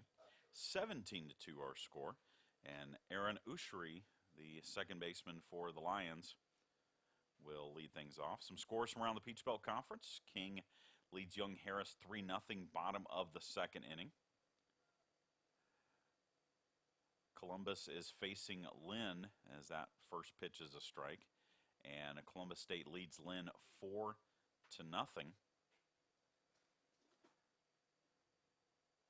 0-1 pitch down low for a ball. Concord leads UNC Pembroke 5-0 in the bottom of the second inning.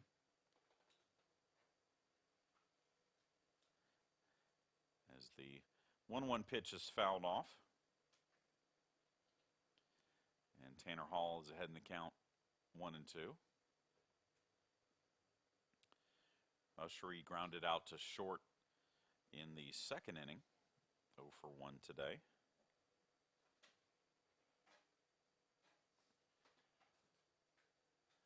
The 1-2 pitch from Hall is a little bit high, taken for ball 2.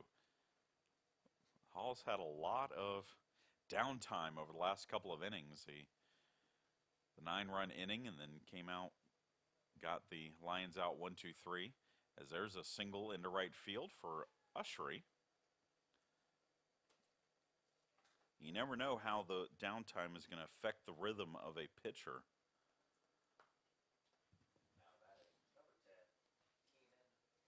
Having to wait so long in between your half of the inning.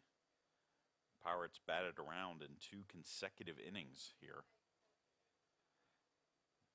As Keenan Robinson, the left fielder, steps to the plate. Robinson, a strikeout victim of Hall in the third inning. Shows bunt, bunts it back to the pitcher Hall. He will throw to first, and that will be the first out of the inning. And it brings us back to the top of the order for Kendrick Elder.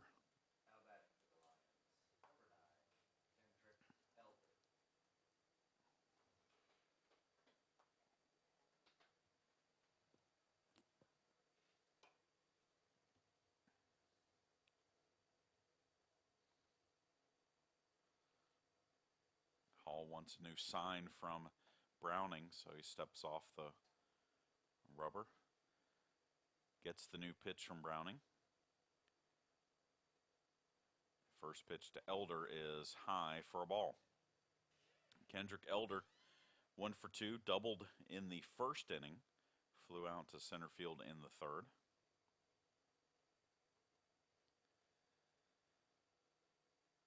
Next pitch low and in, taken for ball 2.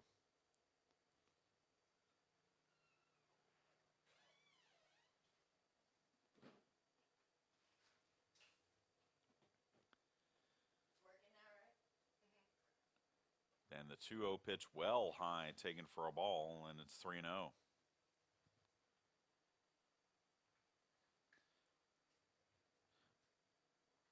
Former head coach Joe Roberts here in the stands today, taking in the game against the Lions. The all-time winningest coach in Division II history, though that may change this season.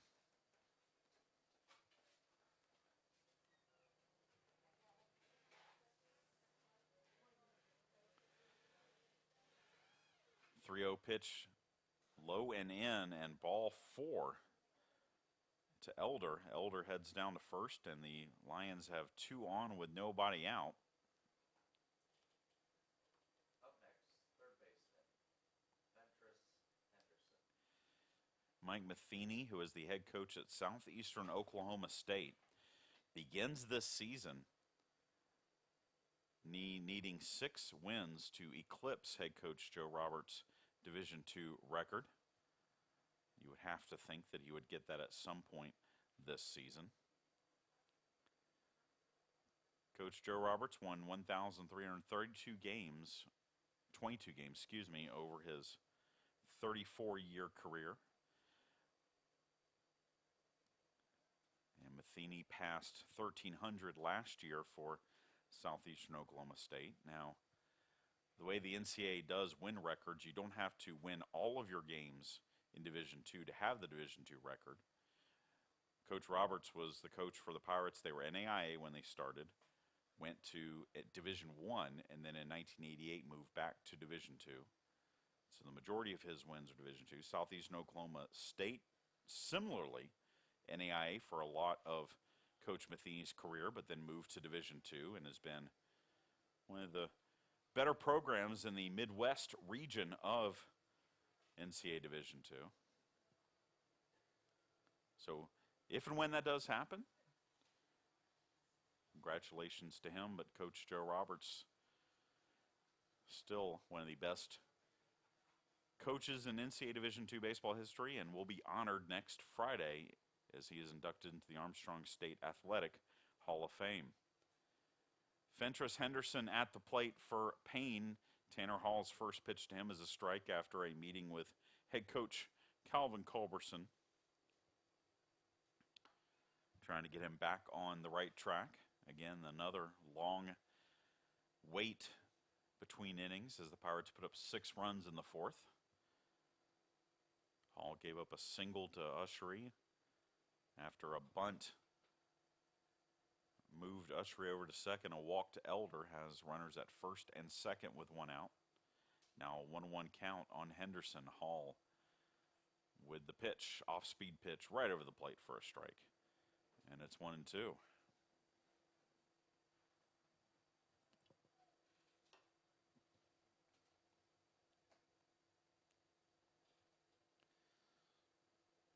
One ball, 2 strikes. The pitch swung on and grounded to short. They'll go to the lead runner at third and get the out.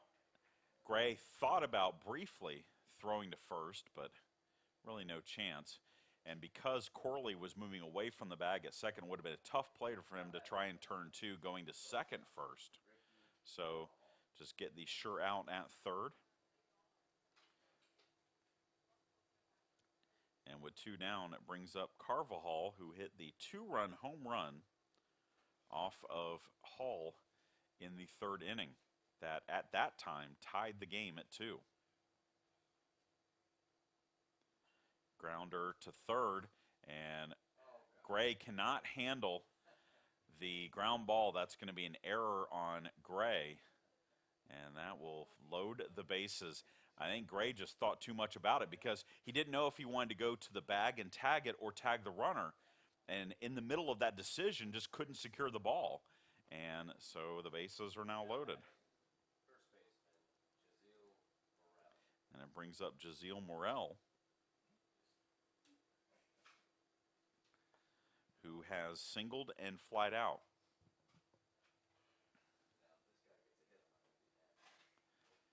First pitch to him is high for a ball. So first error in the game for either team.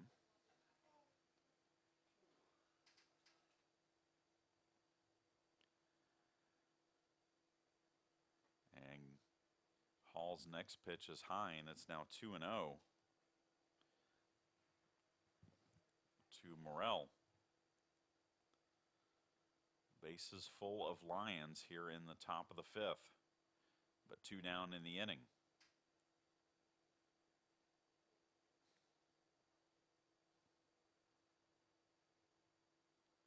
Swing and a miss on the good breaking ball by Hall. That's 2-1.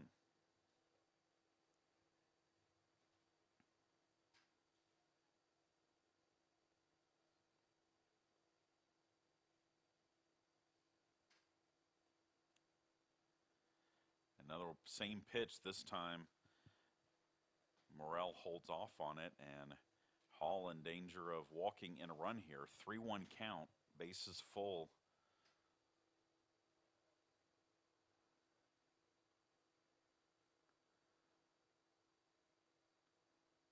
Pitch fouled back out of play. It's 3-2. So 3 balls, 2 strikes. Runners will get a head start with 2 outs.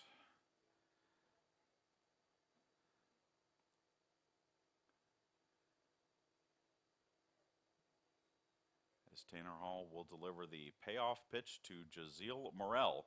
And it is called strike 3, and Morel can't believe it.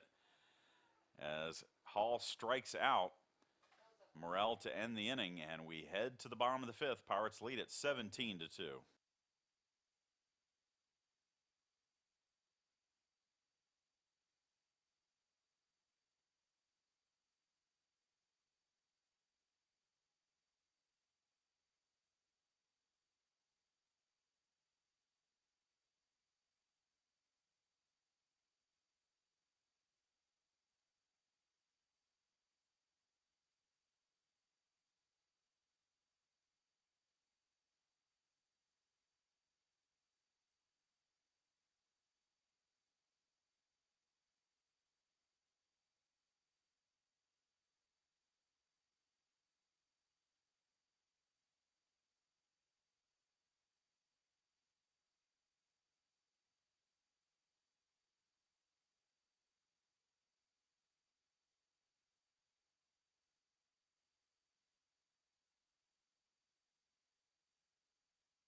Nope, Cal Young.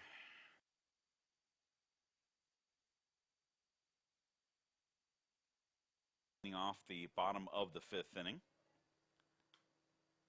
Coming in for the Pirates, number 22, Cal Young. So Young had a pair of hits yesterday, 3 for 4 on the season.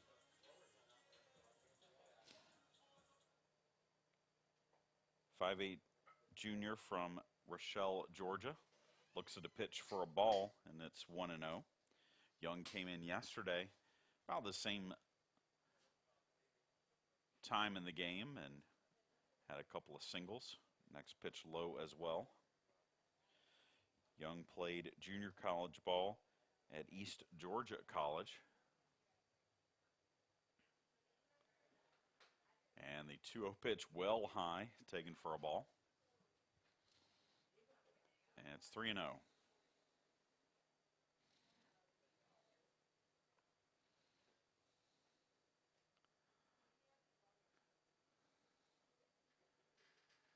Pitch, that's a strike from Martin to make it 3-1. Trey Roberts has a bat on deck. He may be next up to pinch hit as Cal Young draws the walk. And it will indeed bring up Trey Roberts to bat for Warren. Coming in for the Pirates, number 17, Trey Roberts.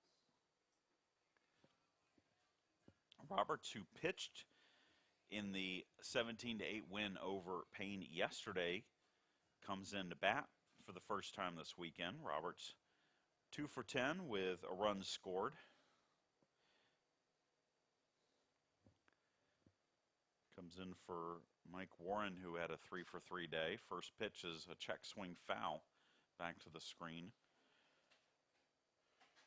For strike one, Roberts, native of Aiken, South Carolina, transfer from Liberty University.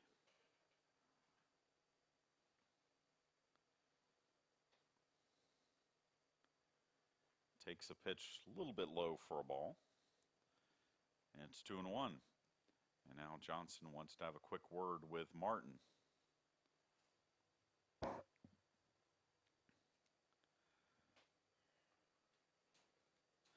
"17 runs, 18 hits, 1 error for the Pirates. 2 runs, 6 hits, no errors for Paine. We are in the bottom of the fifth. First of 2 games today here from Pirate Field.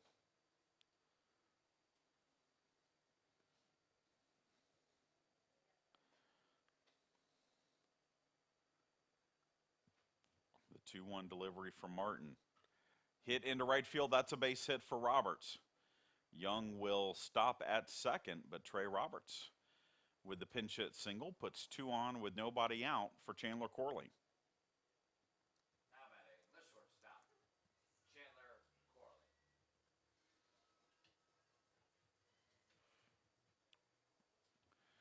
Corley picked up an RBI single. His last time up, he is 1 for 3 with a couple of runs driven in.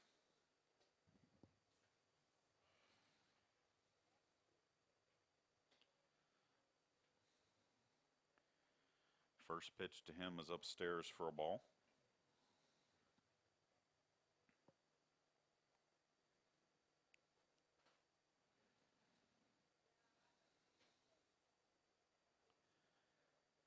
Swinging a foul ball. Chasing it is Morrell, and we're in front of the Paine bench, or the Paine dugout, excuse me. Morrell will make the play for out number 1.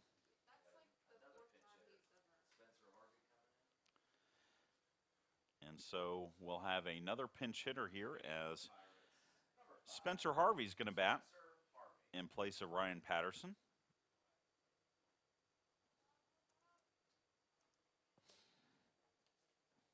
Harvey, the 6-foot senior from Guyton, Georgia, and Georgia Southern transfer, 1 for 15 with a couple of RBI, or a couple of runs scored, on the season. First pitch to him is outside and low for a ball.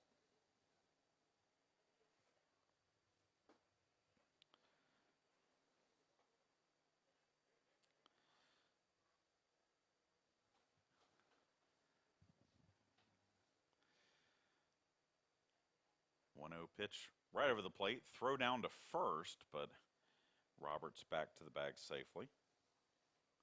1-1 is the count.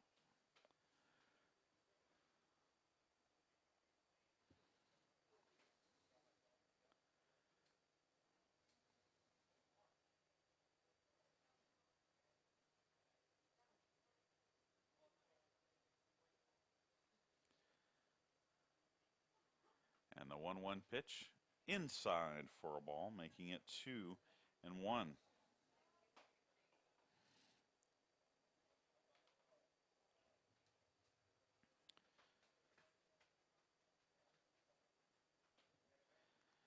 Cal Young on at second. Trey Roberts on at first. Big swing and a miss on a pitch that was well outside the strike zone. And Harvey now has a 2-2 count.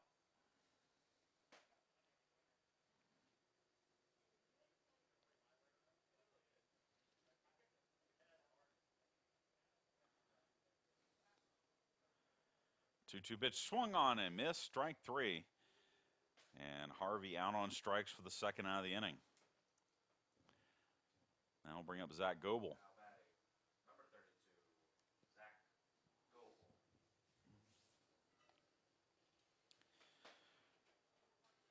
Goebel. Goebel 1 for 1. Has driven in 2. Bases loaded walk his last time up. Had an RBI single in the first inning. And he fouls off the first pitch for Martin here for strike one.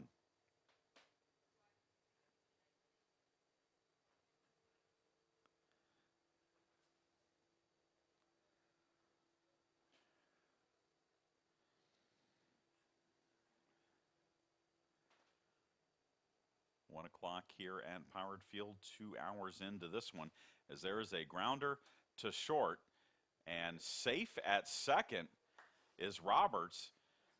The shortstop, Carvajal, thought it was just going to be a routine play to second, but Roberts had already slid into second and was on the bag when the throw came in, so that's going to be safe all around. And it will be bases loaded. That will go in the books as a fielder's choice. It will not be a hit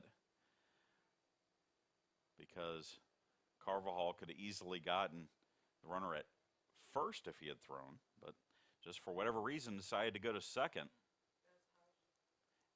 And now, once again, with the bases loaded, Will Hodges will step to the plate. He fouls off the first pitch for strike one. Hodges, RBI single his last time up. Grand slam last time before that. And that pitch is high and tight, and it's now 1-1.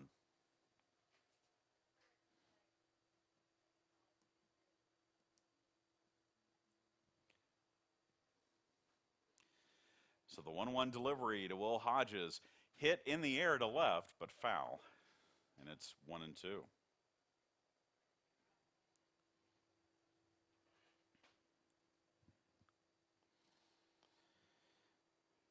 Cal Young at third, Trey Roberts at second, Zach Goebel at first.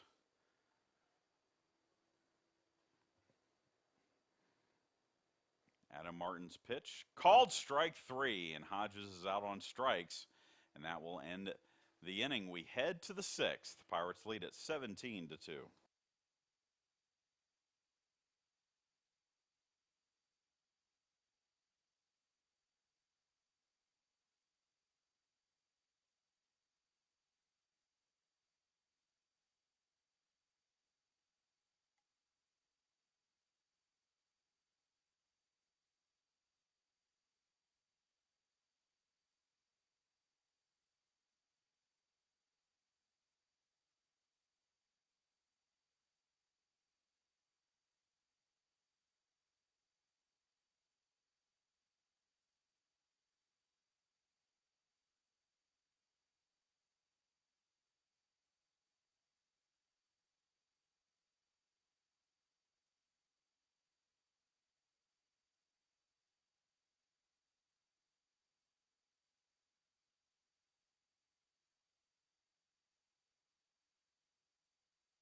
Plenty of defensive changes for your Pirates as we head to the top of the 6th inning. Trey Roberts stays in, plays center field. Spencer Harvey stays in, plays right field. Stetson Smith is now in at third base in place of Timothy Gray. Cal Young stays in, plays second. And the new pitcher for the Pirates is Sid Royal as he faces Adam Martin here in the 6th inning. Royal's first pitch is a strike. Royals pitched 1 inning, giving up 1 game, 2 innings. He has struck out 2, and he replaces Tanner Hall. Went 5 innings, gave up 6 hits, 2 runs, walked 1, struck out 4, and he is in line to win this one as there's a fly ball into very shallow left field. Will Hodges will drift over and make the catch for out number 1.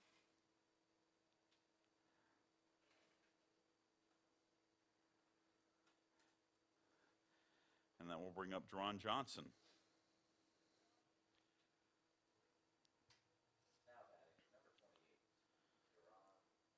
Royal, 6'1" junior from Screven, Georgia, pitched his freshman year at Georgia Southern, transferred to the Pirates, pitched last year here for Armstrong State. First pitch from Royal to Johnson is low for a ball.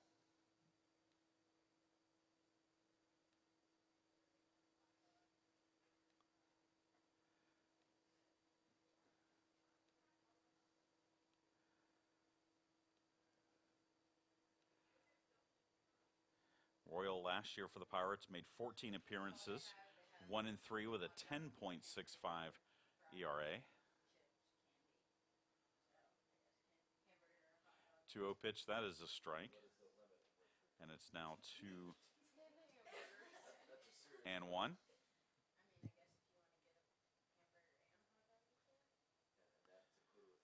2-1 pitch, and that hits Johnson. And so Johnson, hit by the pitch, heads down to first and gives the Lions a 1-out base runner.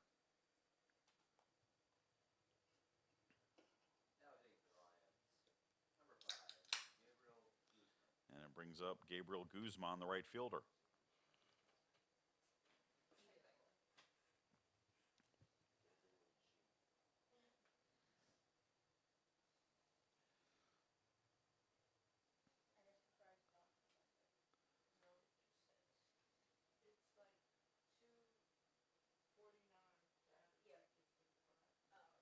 Throw to first.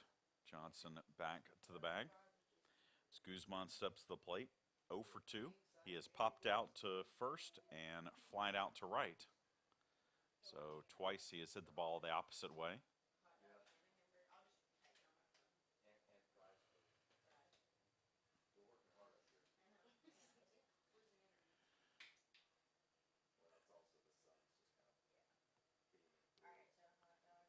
Royal, the pitch high to Guzman, and it's 1-0.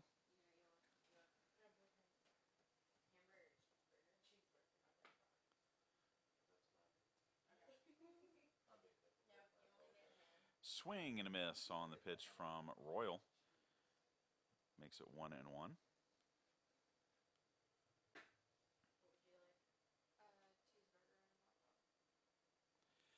So 1 ball, 1 strike. Sid Royal with the pitch. That's a strike. And it's 1-2.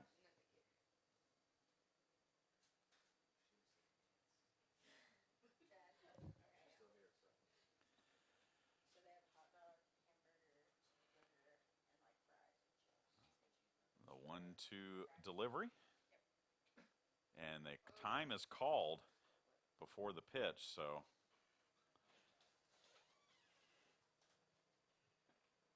it's now 1-2, or stays 1-2.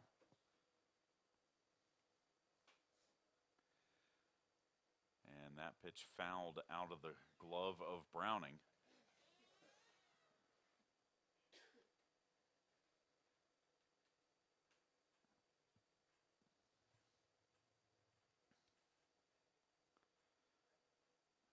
Pirates now not holding the runner at first. Johnson, 1 ball, 2 strikes.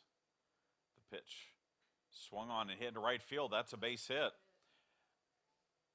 Johnson will head to third. Throw comes into second, and just beating the throw to second is Guzman, and it's a one-out double. And puts 2 on with 1 out, 2 in scoring position with 1 out for Aaron Ushery, the second baseman. Second double of the game for the Lions.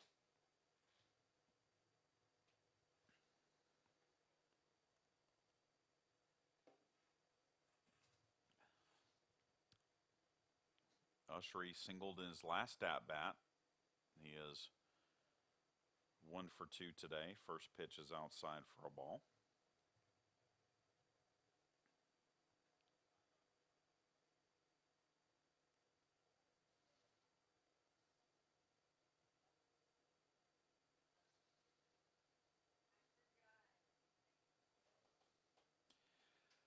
One ball, no strikes. The pitch.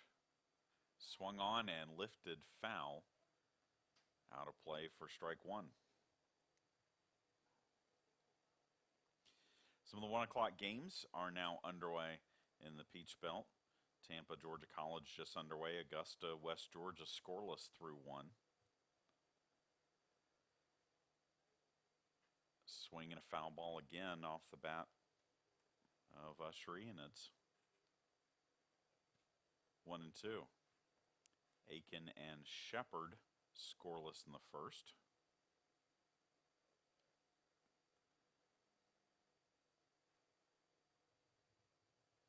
As the 1-2 pitch coming from Sid Royal is high for ball 2.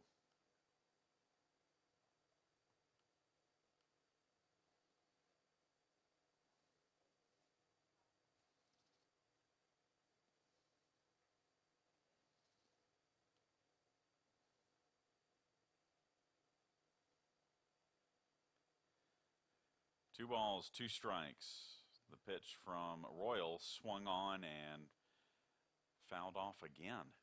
So hanging tough is Ushery here against Royal. He's got a couple runners in scoring position, trying to bring in a run or 2 for the Lions. Again, this game was 2-2 in the top of the third. It is now 17-2 in the top of the 6th. And that pitch high, making it 3 and 2.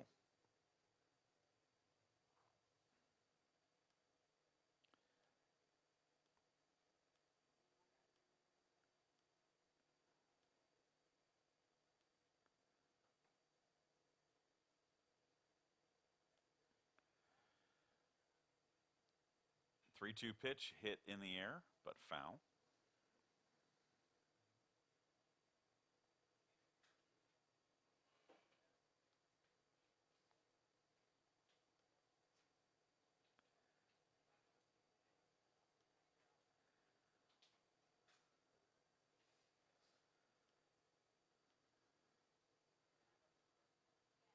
Swing and a pop-up into shallow right field. Harvey makes the catch, gets a good throw into the plate, so no advance from the runner at third. Johnson, and there's 2 down.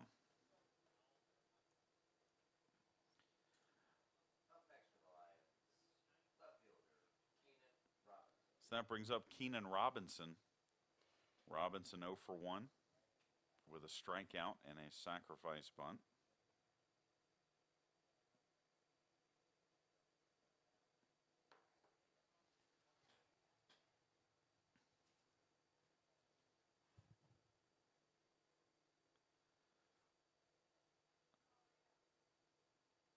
First pitch from Royal is a strike. Pirates will be away on Wednesday, but will return home for a weekend series next weekend. Salem International, 4 games against the team from now the Mountain East Conference, used to be the West Virginia Intercollegiate Athletic Conference. 11 a.m. doubleheader on Saturday and Sunday, but those will be 9 and 7 inning games. As the 0-2 pitch to Robinson hit in the air to center field.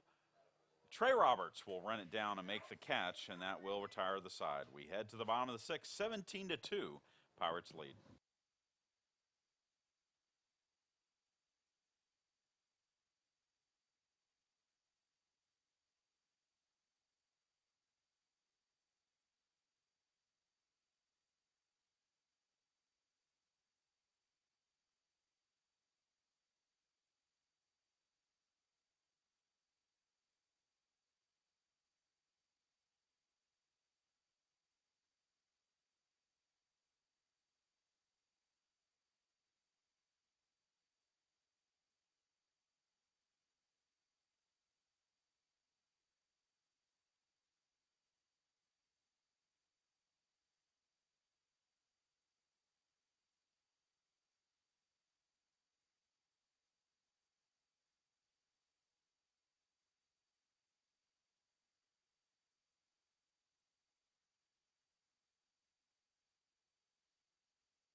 Chad Jackson back with you here at Pirate Field, bottom of the sixth inning, and Stetson Smith will lead things off for the Pirates. He'll be followed by Caleb Slaughter and Will Browning, as Smith came in defensively for Gray last half inning. Smith 1 for 7. Coming in for the Pirates, number 3, Stetson Smith.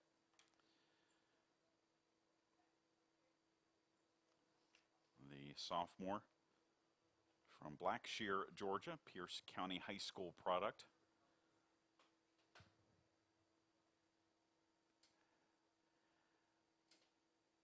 First pitch is high for a ball.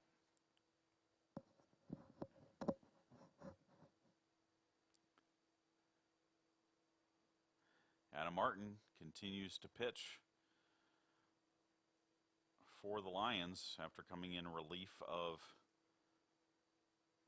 Richard Marte. Martin has thrown 2 1/3 innings, giving up 9 runs, 6 hits, walked 2, struck out 3, as Smith fouls off that pitch.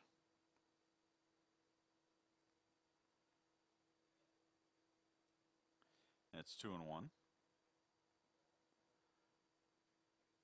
And the 2-1 pitch is at the knees, making it 2-2.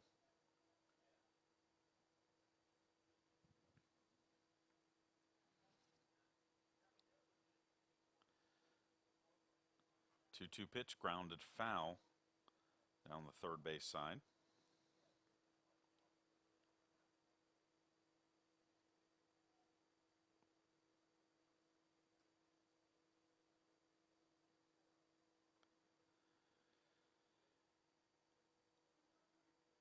The 2-2 delivery. Grounded to third. Henderson up with it. Throws on to first. And there's one away.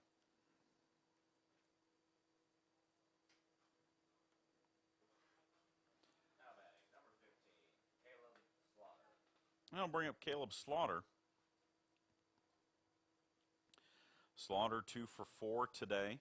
A single, a home run, a strikeout, and he is grounded into a double play.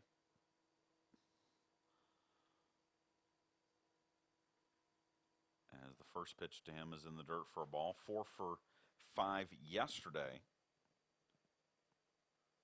So 6 for 8 in the weekend series so far. Pulling his average up to 240. 1-0 pitch is a strike, so it's 1-1. Which is pretty good when you started the weekend with a 0 batting average, which Slaughter did. But a good weekend for him to get back on track. 1-1 pitch inside for a ball. One more hit, and the Pirates will have 20 hits for a second consecutive game. They had 20 here yesterday. Swing and a shot into right field, but Guzman is right there to make the play, and there's 2 down.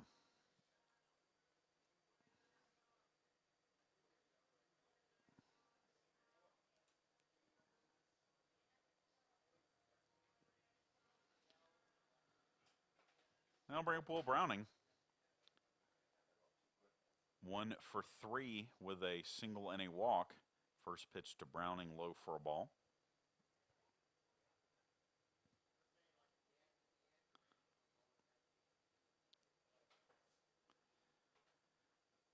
Next pitch, Browning swings and fouls it off for strike 1.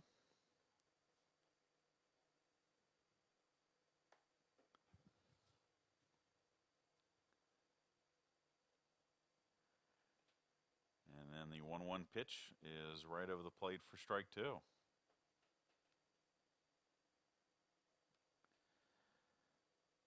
Browning in his 3rd season with the Pirates. Played in 5 games as a freshman, 11 games last year as that pitch is fouled off. But taking over as the main catcher for the Pirates this season with freshman Mark Felton as his backup. We expect Felton to catch game 2 for the Pirates today. 1-2 pitch in the dirt taken for a ball. Last year, Browning at 290, 2 doubles, 3 runs batted in, 10 starts out of his 11 games. Swing and a fly ball into right field. Guzman there to make the play, and 3 up, 3 down go the Pirates for the first time today. We head to the top of the 7th. Pirates lead it 17-2.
Top of the 7th inning for Paine College. Top of the order for the Lions. Kendrick Elder facing Sid Royal begins his 2nd inning of work. First pitch to him is high for a ball. Elder, 1 for 2 with a walk and a double. Swings and lifts this one into foul territory. Stetson Smith giving chase along with Will Hodges, but will not be able to make a play on it. It falls for a foul ball and strike one. 17 runs, 19 hits, 1 error for Armstrong State, 2 runs on 7 hits. No errors for Paine College.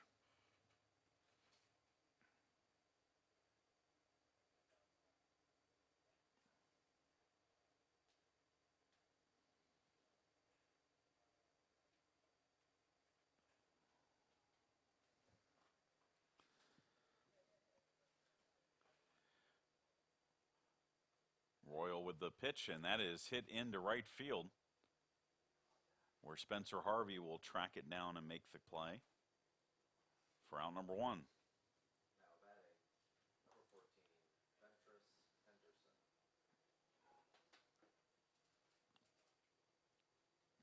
I'll bring up Ventress Henderson, 1 for 3 with a single. Reached on a fielder's choice his last time up.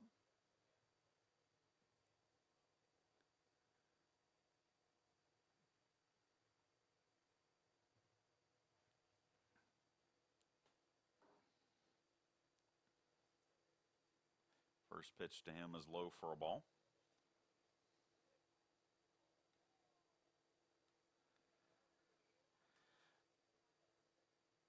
Updating some Peach Belt scores. Young Harris now leads King 4-3, bottom of the 5th inning. As the next pitch is a ball. UNC Pembroke and Concord tied at 7 in the 4th inning at UNC Pembroke.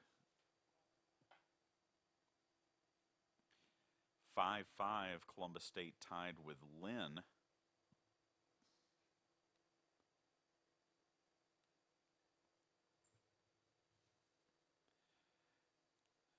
As the 3-0 pitch is a strike to Henderson. West Georgia continues to lead Augusta 1-0 in the 2nd inning.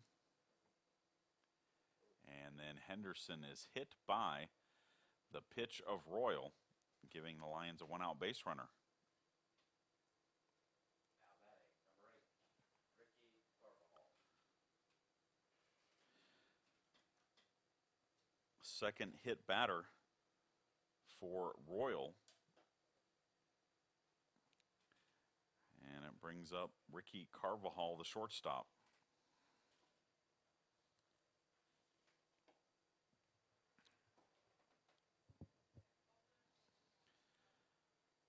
First pitch from Royal to Carvajal is a strike. Ricky Carvajal, the shortstop, 2-run home run.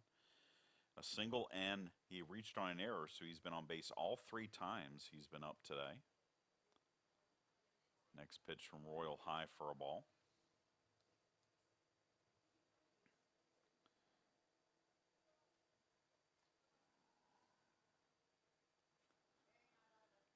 Swing and a ground ball to short. Go to second for 1, on to first. It is a 6-4-3 double play, and that will end the inning. As we head to the bottom of the 7th, it's the 7th inning stretch. Stand up wherever you are. Pirates lead at 17-2.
bottom of the 7th inning here at Pirate Field, and Cal Young will step to the plate and bat facing Adam Martin.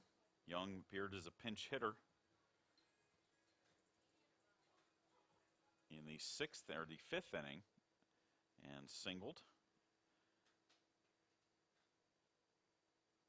Checks his swing on a pitch in the dirt, but he did not go around. And so it's ball 1 to Young. It'll be Young, Roberts, and Corley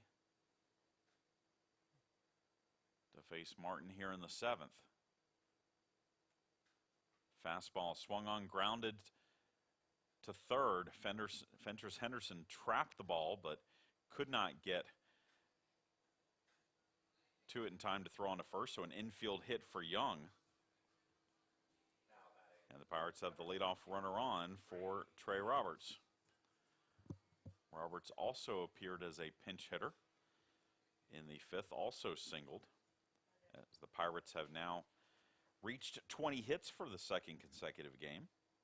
And Young is 2 for 2, and now 5 for 6 on the season. Roberts fouls off the first pitch for strike 1.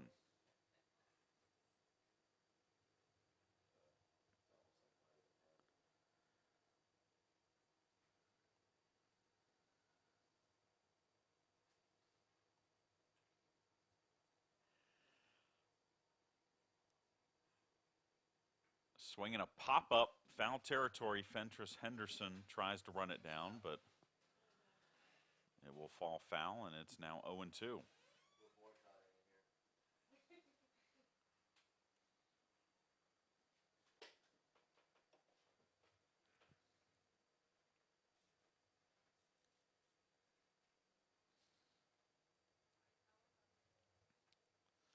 No balls, 2 strikes. The pitch high for ball 1.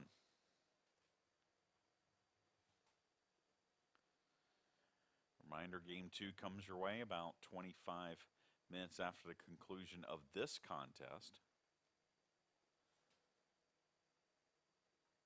As the pitch again from Martin high to Trey Roberts.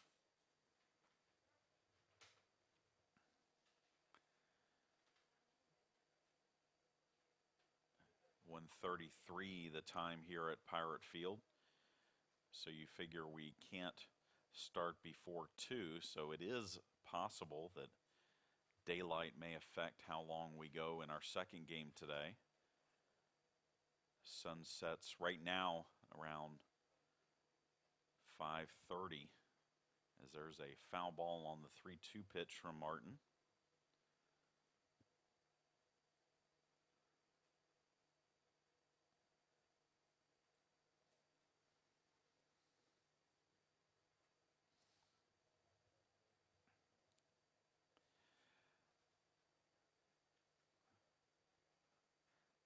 Balls, 2 strikes. The payoff pitch again coming to Trey Roberts, and it's low and in for ball 4.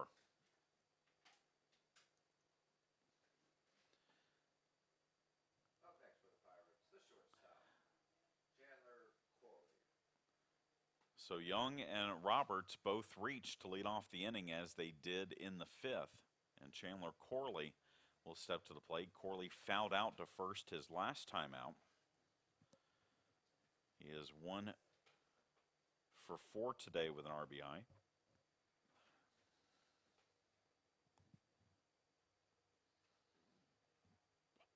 First pitch to him is low for a ball.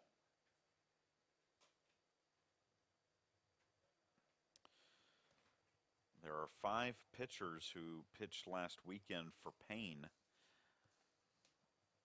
4 of them we have seen so far this weekend. The only one we have not seen is Zach Radar, who we expect to start the 3rd game of the series.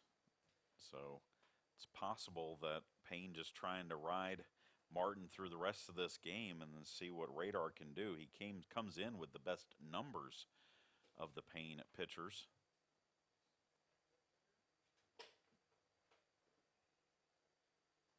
As ball 4 will load him up.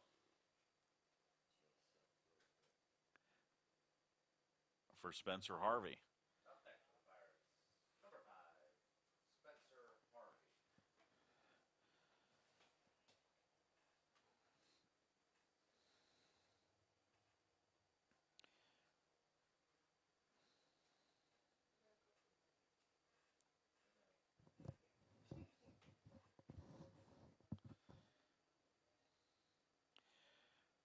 Harvey, strikeout victim of Martin in the 5th inning. Bats here with the bases full. First pitch to him is low for a ball.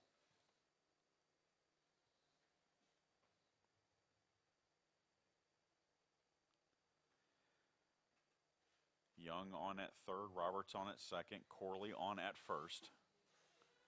Swing and a miss at the high fastball, and it's 1-1.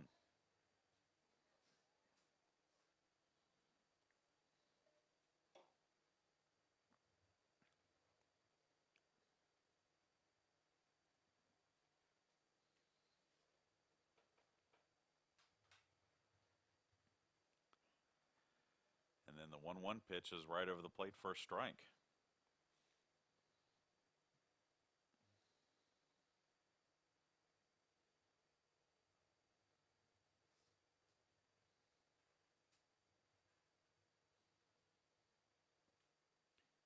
One-two delivery for Martin low. Martin pitch count getting up there, 94 pitches in relief, 54 strikes.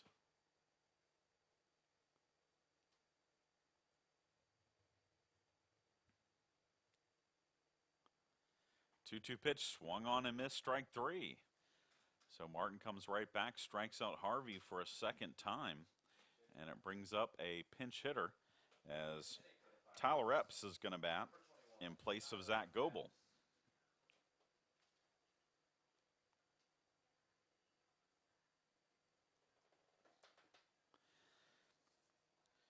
Epps, the 5'7" junior from Statesboro, Georgia, bats from the left side. 1 for 3 this season with a run scored. Appeared as a pinch hitter yesterday and was hit by a pitch. First pitch to him here is low for a ball. And on deck for the Pirates,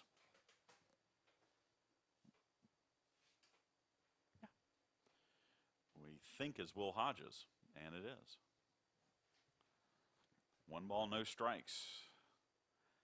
Swing and a shot to second, could be 2. They go to second for 1, on to first. It is a 4-6-3 double play for the Paine College Lions to get out of the bases loaded, nobody out jam. We head to the top of the 8th. Pirates lead at 17-2.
Chad Jackson back with you here at Pirate Field.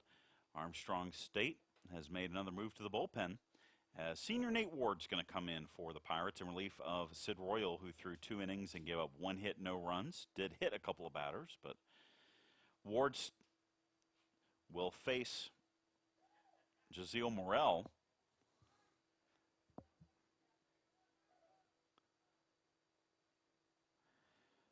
who is 1 for 3.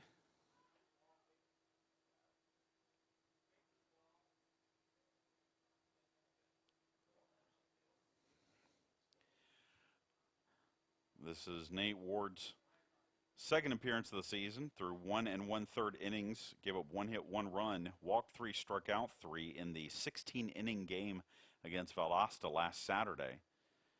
First pitch here is called a ball, and it's 1-0. Next pitch, big swing and a miss, and it's 1-1.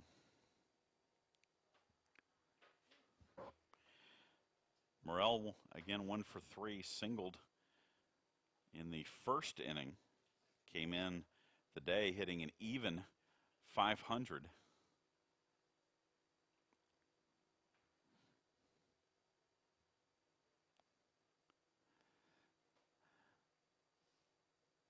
Pitch from Ward, called strike 3, and Morel out on strikes for the second time today, called out on strikes.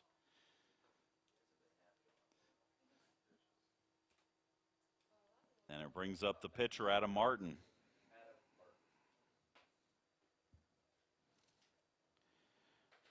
Martin flied out to left twice and is also struck out.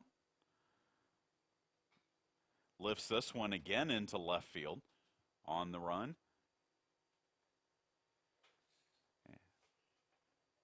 It drops in front of Hodges, and that will be a base hit for Martin.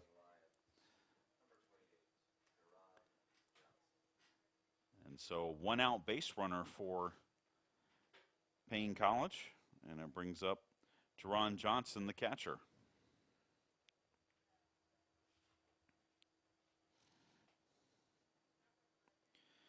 Johnson hit by a pitch his last time up. He's 0 for 2 officially in this game.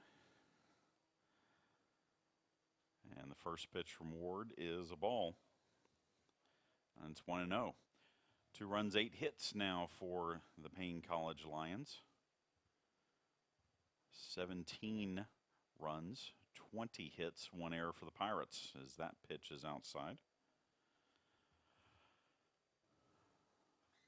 Ward, a 5th-year senior, played high school ball at nearby Richmond Hill. Johnson fouls off the 2-0 pitch. That's 2-1.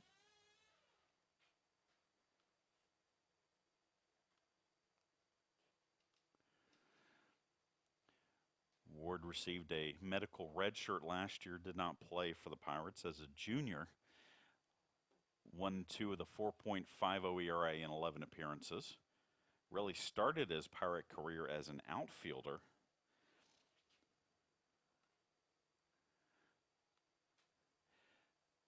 He was a 2-time Peach Belt Freshman of the Week honoree, but for what he did at the plate, not for what he did on the mound.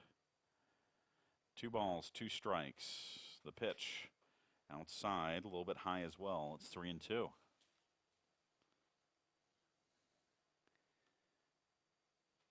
Really switched to pitching full-time as a sophomore in 2014, going 3-0 with a 3.12 ERA.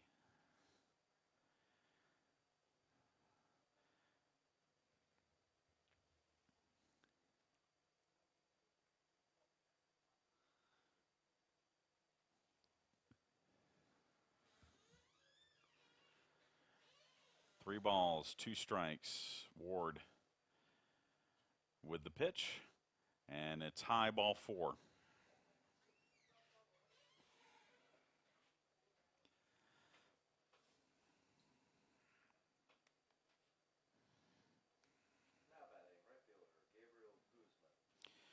So that brings up Gabriel Guzman, the right fielder. Doubled his last time up.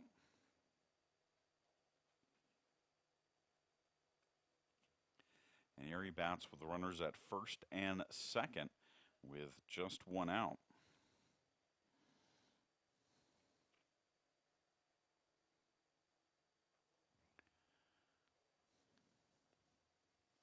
First pitch to him is a ball.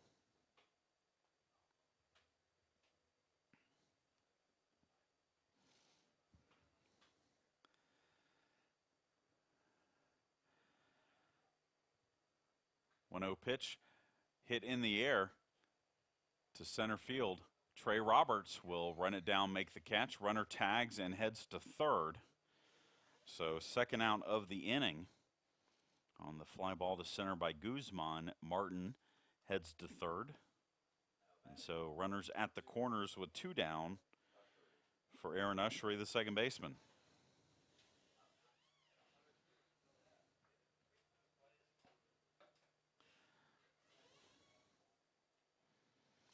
Ushery 1 for 3. Flew out to right his last time up.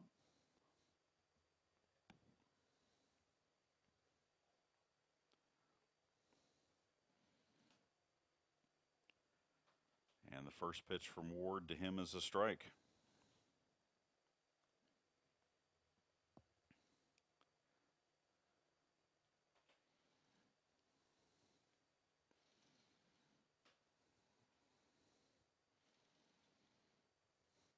Second pitch grounded to short.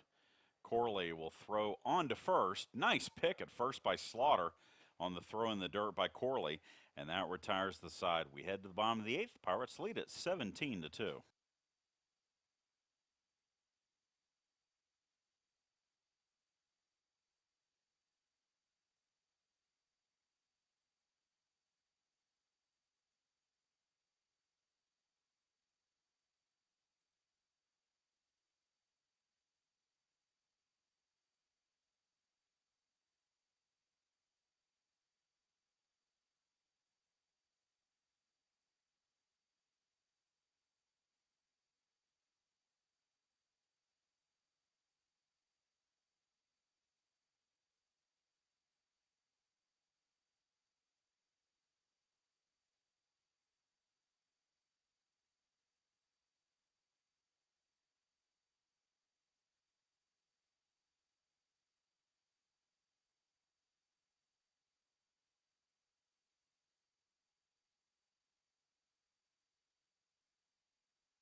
We head to the bottom of the eighth inning here at Pirate Field, and Will Hodges will lead off. Something he hasn't done in a while, bat with nobody on base. Last three at-bats, he's had the bases loaded. He had a grand slam home run. He also had an RBI single last time up. He struck out. Facing Adam Martin as Martin's first pitch to Hodges is low for a ball. Bottom of the 8th. 17-2 Pirates lead. And again, game 3 of this weekend series coming up after the conclusion of this contest. Swing and a foul back to the screen makes it 1-1 on Hodges.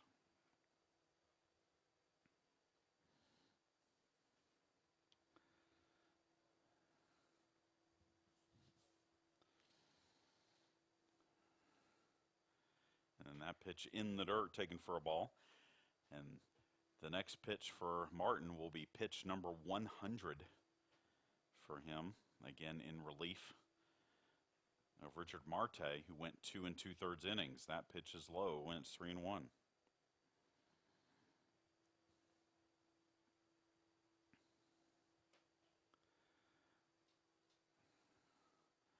And the 3-1 pitch inside for ball 4. And Hodges draws the leadoff walk here in the 8th. And it brings up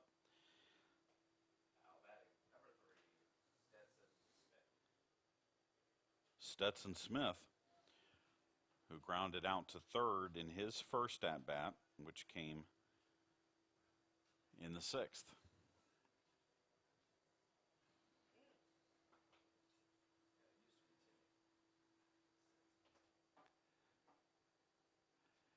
First pitch to Smith, upstairs for a ball.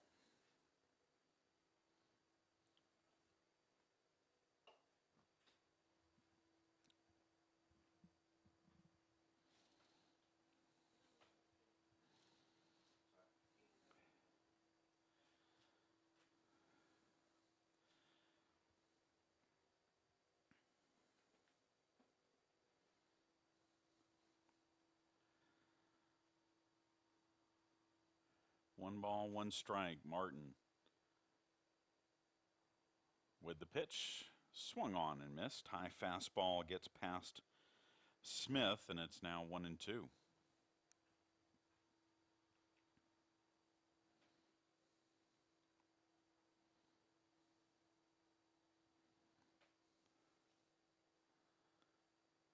And the 1-2 pitch called strike 3, and Stetson Smith out on strikes for the first out of the 8th.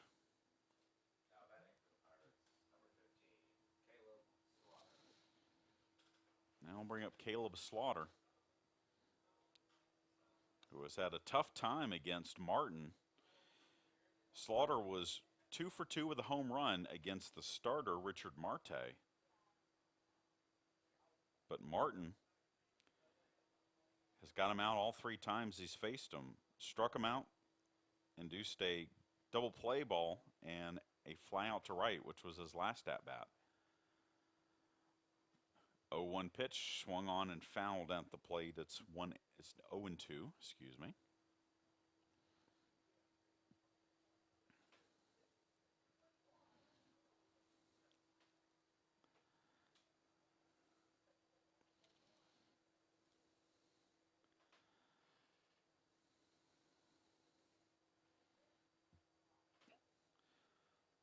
No balls, 2 strikes. The pitch for Martin. Fouled off.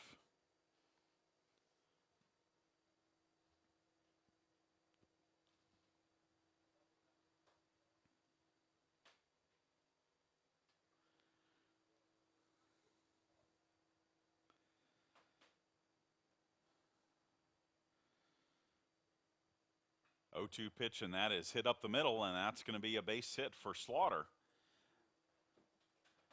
Hodges stops at second. And that will bring up Will Browning, who is 1 for 4. He's flying out to right field his last 2 times up.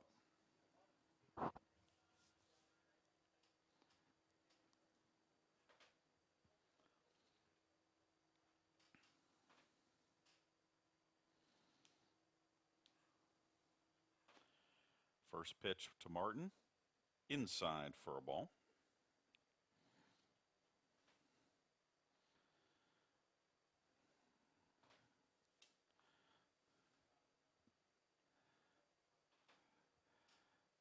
And the next pitch high and tight. Pirates will play all non-conference games here in February. First conference games for Armstrong will be on March 3rd, 4th, and 5th. Pirates host USC Aiken for a 3-game series. Be Friday, Saturday, Sunday. But then after that, Pirates are gone for a couple of weekends, including spring break. Will not be home again until a midweek game against Claflin on March 21st. 2 balls, no strikes. The pitch to Browning. Down low, it's 3-0. Pirates have just 4 Peach Belt Conference home series this year. They moved the Pembroke series. It was supposed to be the last weekend of February, but moved that to late April.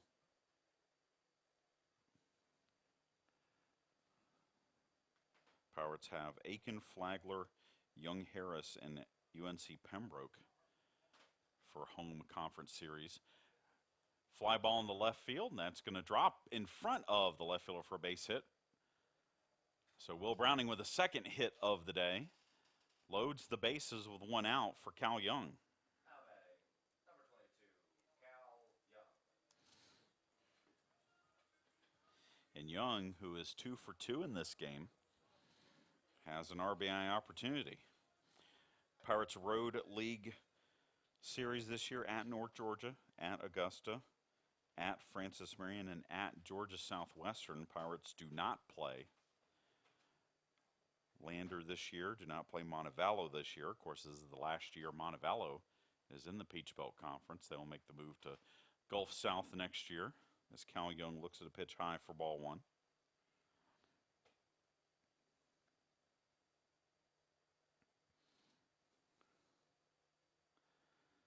Bases full of Pirates, 1 out, bottom of the 8th. Young looks at another pitch low. Pirate batters trying to put a final exclamation point on this one, leading it 17-2. As Young looks at a pitch inside, and it's 3-0.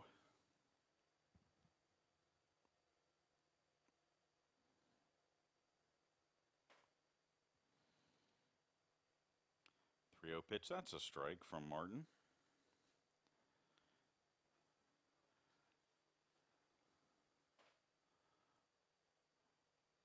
Two o'clock here at Pirate Field, as that pitch is high, and Cal Young will drive in a run with a walk.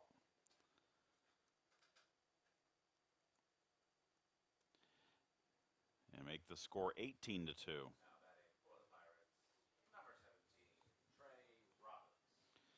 And for Martin, who has now thrown 117 pitches in relief. Just trying to get the last 2 outs any way he can. Trey Roberts at the plate now. First pitch to him is low.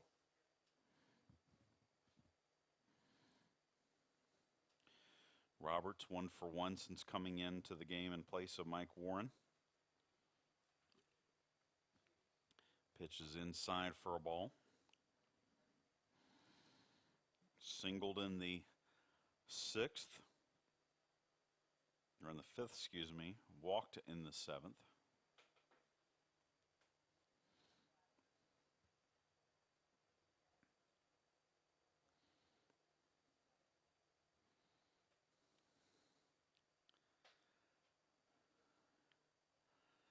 And the 2-0 delivery from Martin is inside for ball 3.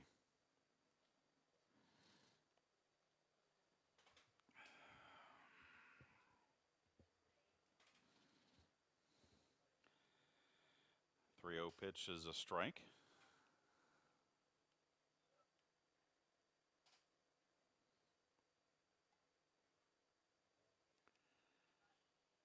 And then a swing and a miss will make the count full.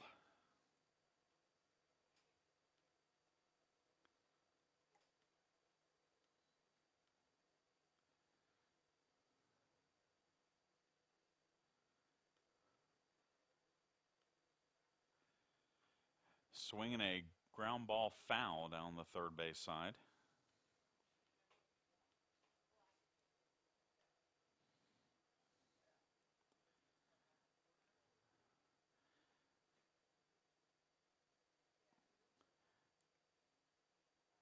3-2 pitch again fouled off.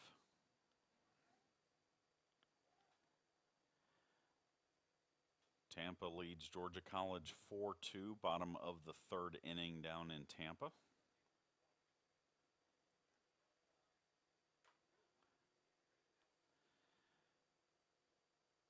And swing and miss, strike three, throw down to first, but back safely is Young. Second out of the inning, and it brings up Chandler Corley. Aiken leads Shepherd 9-0 in the fourth inning.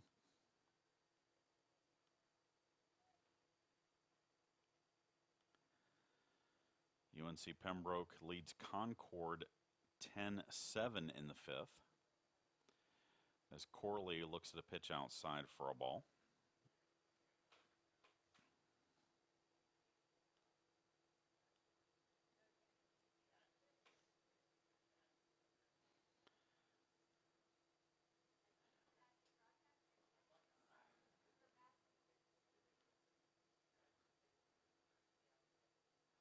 Two balls, no strikes.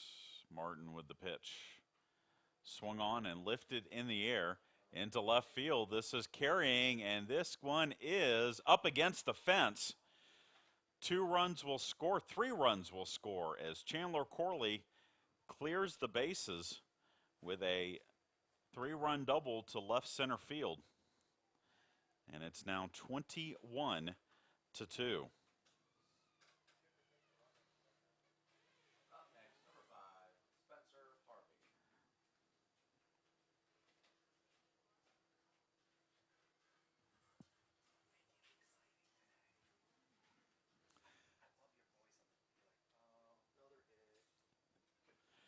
Spencer Harvey steps to the plate. He has had trouble with Martin all day today. Struck out twice since coming into the game in place of Ryan Patterson.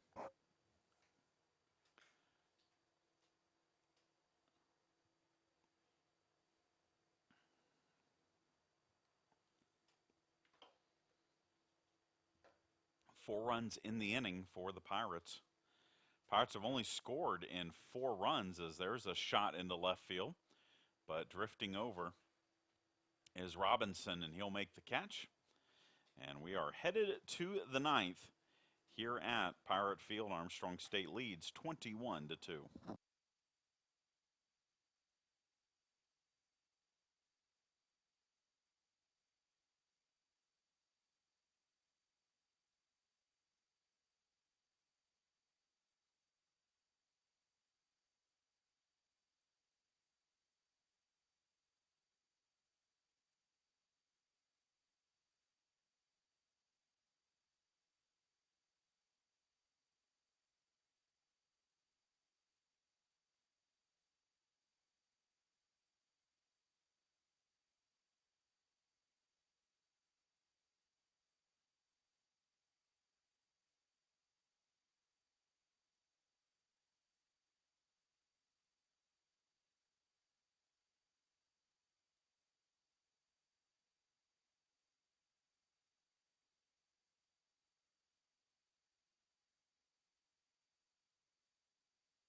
Top of the 9th inning here at Pirate Field. 4th pitcher of the game for the Pirates is senior right-hander Avery Fagan, the Loganville native and Georgia Southern transfer,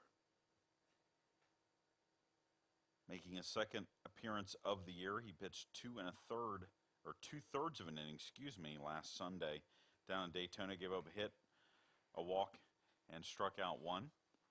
First pitch is a ground ball that's going to roll foul down the first base line for strike one. Nate Ward pitched 1 inning, gave up 1 hit, walked 1, struck out 1. Pitching the 8th for the Pirates. Keenan Robinson at the plate, 0 for 2. Flied out to right his last time up.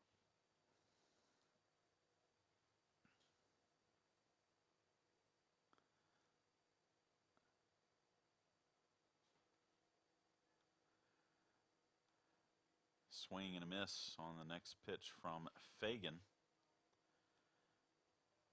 And it's 0-2. Fagan last year for the Pirates pitched in 13 games, made 1 start, 1-1 with a 6.05 ERA and 1 save. As the pitch is low. Struck out 20 batters in 19 1/3 innings of work. 1-2 pitch is high for ball 2.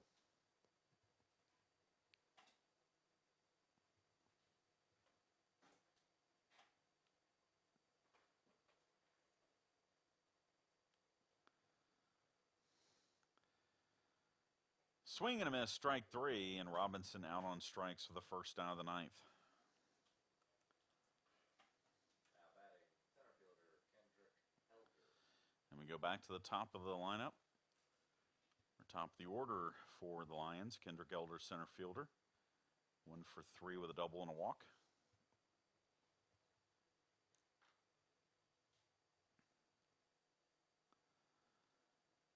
First pitch is fouled back to the screen.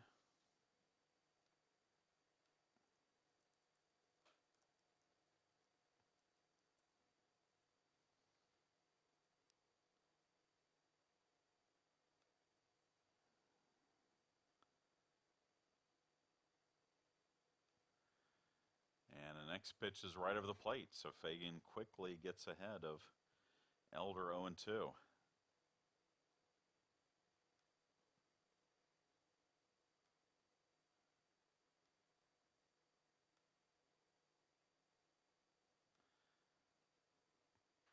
Two pitch is a ball.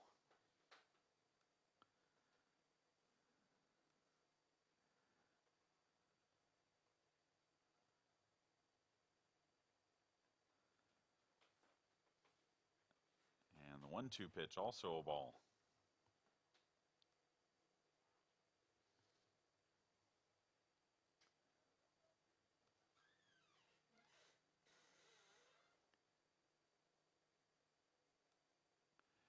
Two balls, 2 strikes. Pitch low again. And Elder has come all the way back to work a full count after being behind 0-2.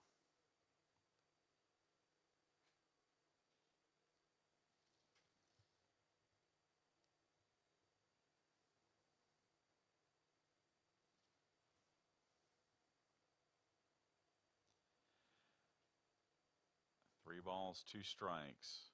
The pitch is high and tight for ball 4. So after being ahead in the count, 0-2, Fagan throws 4 straight and walks Elder. And the Lions have a 1-out base runner for Fentress Henderson, who was hit by a pitch his last time up.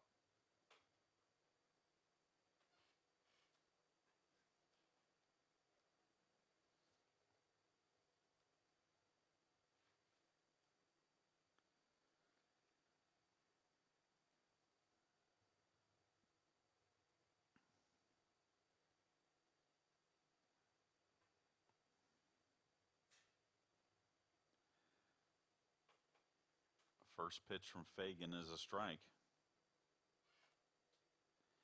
Fagan played his high school ball at Loganville High School, all-state and all-region honoree for the Red Devils.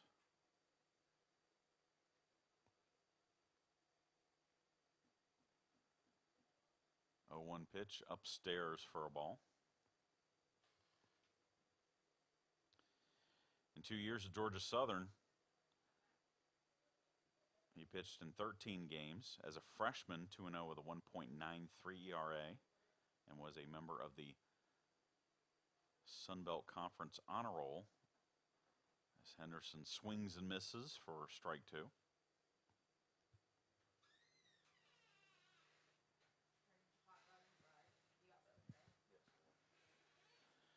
One ball, 2 strikes. The pitch from Fagan, breaking ball that must have been inside because it certainly looked good from here and froze Henderson.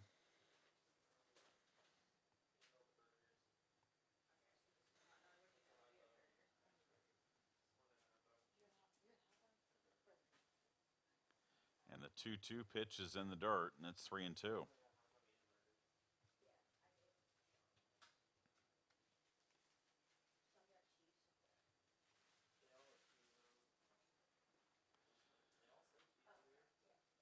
Three balls, 2 strikes.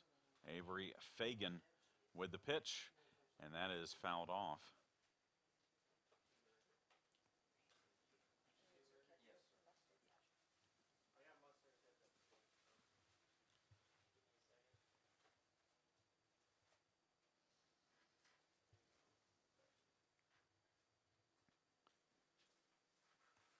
Kendrick Elder on at first. The 3-2 pitch again from Fagan, high for ball 4.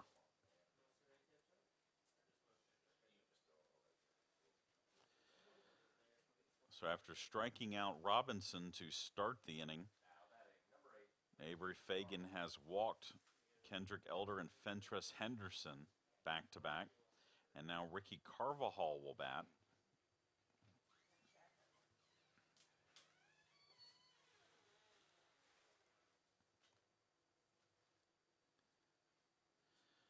Carvajal 2 for 4. Looks at a strike here, and it's 0-1. Singled in the first, hit a 2-run home run in the third, reached on an error in the fifth, but then grounded into a double play in the seventh.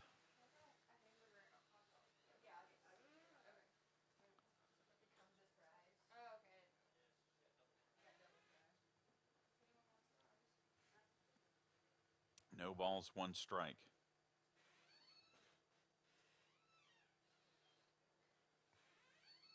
Pitch from Fagan, that is a strike, and it's 0-2.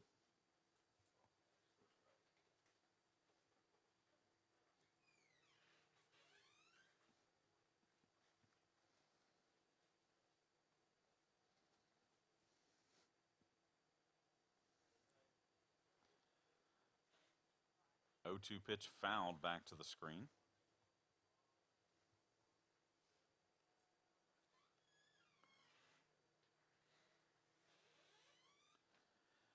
Young, Harris, King all tied at 4, bottom of the 7th. Augusta and West Georgia now tied at 2 in the 4th as there's a swing and a miss, strike 3. Carvajal out on strikes for the second out of the inning. And Paine, it's down to its final out as Jaziel Morel is going to step to the plate. Morel 1 for 4, but has struck out looking his last 2 times to the plate.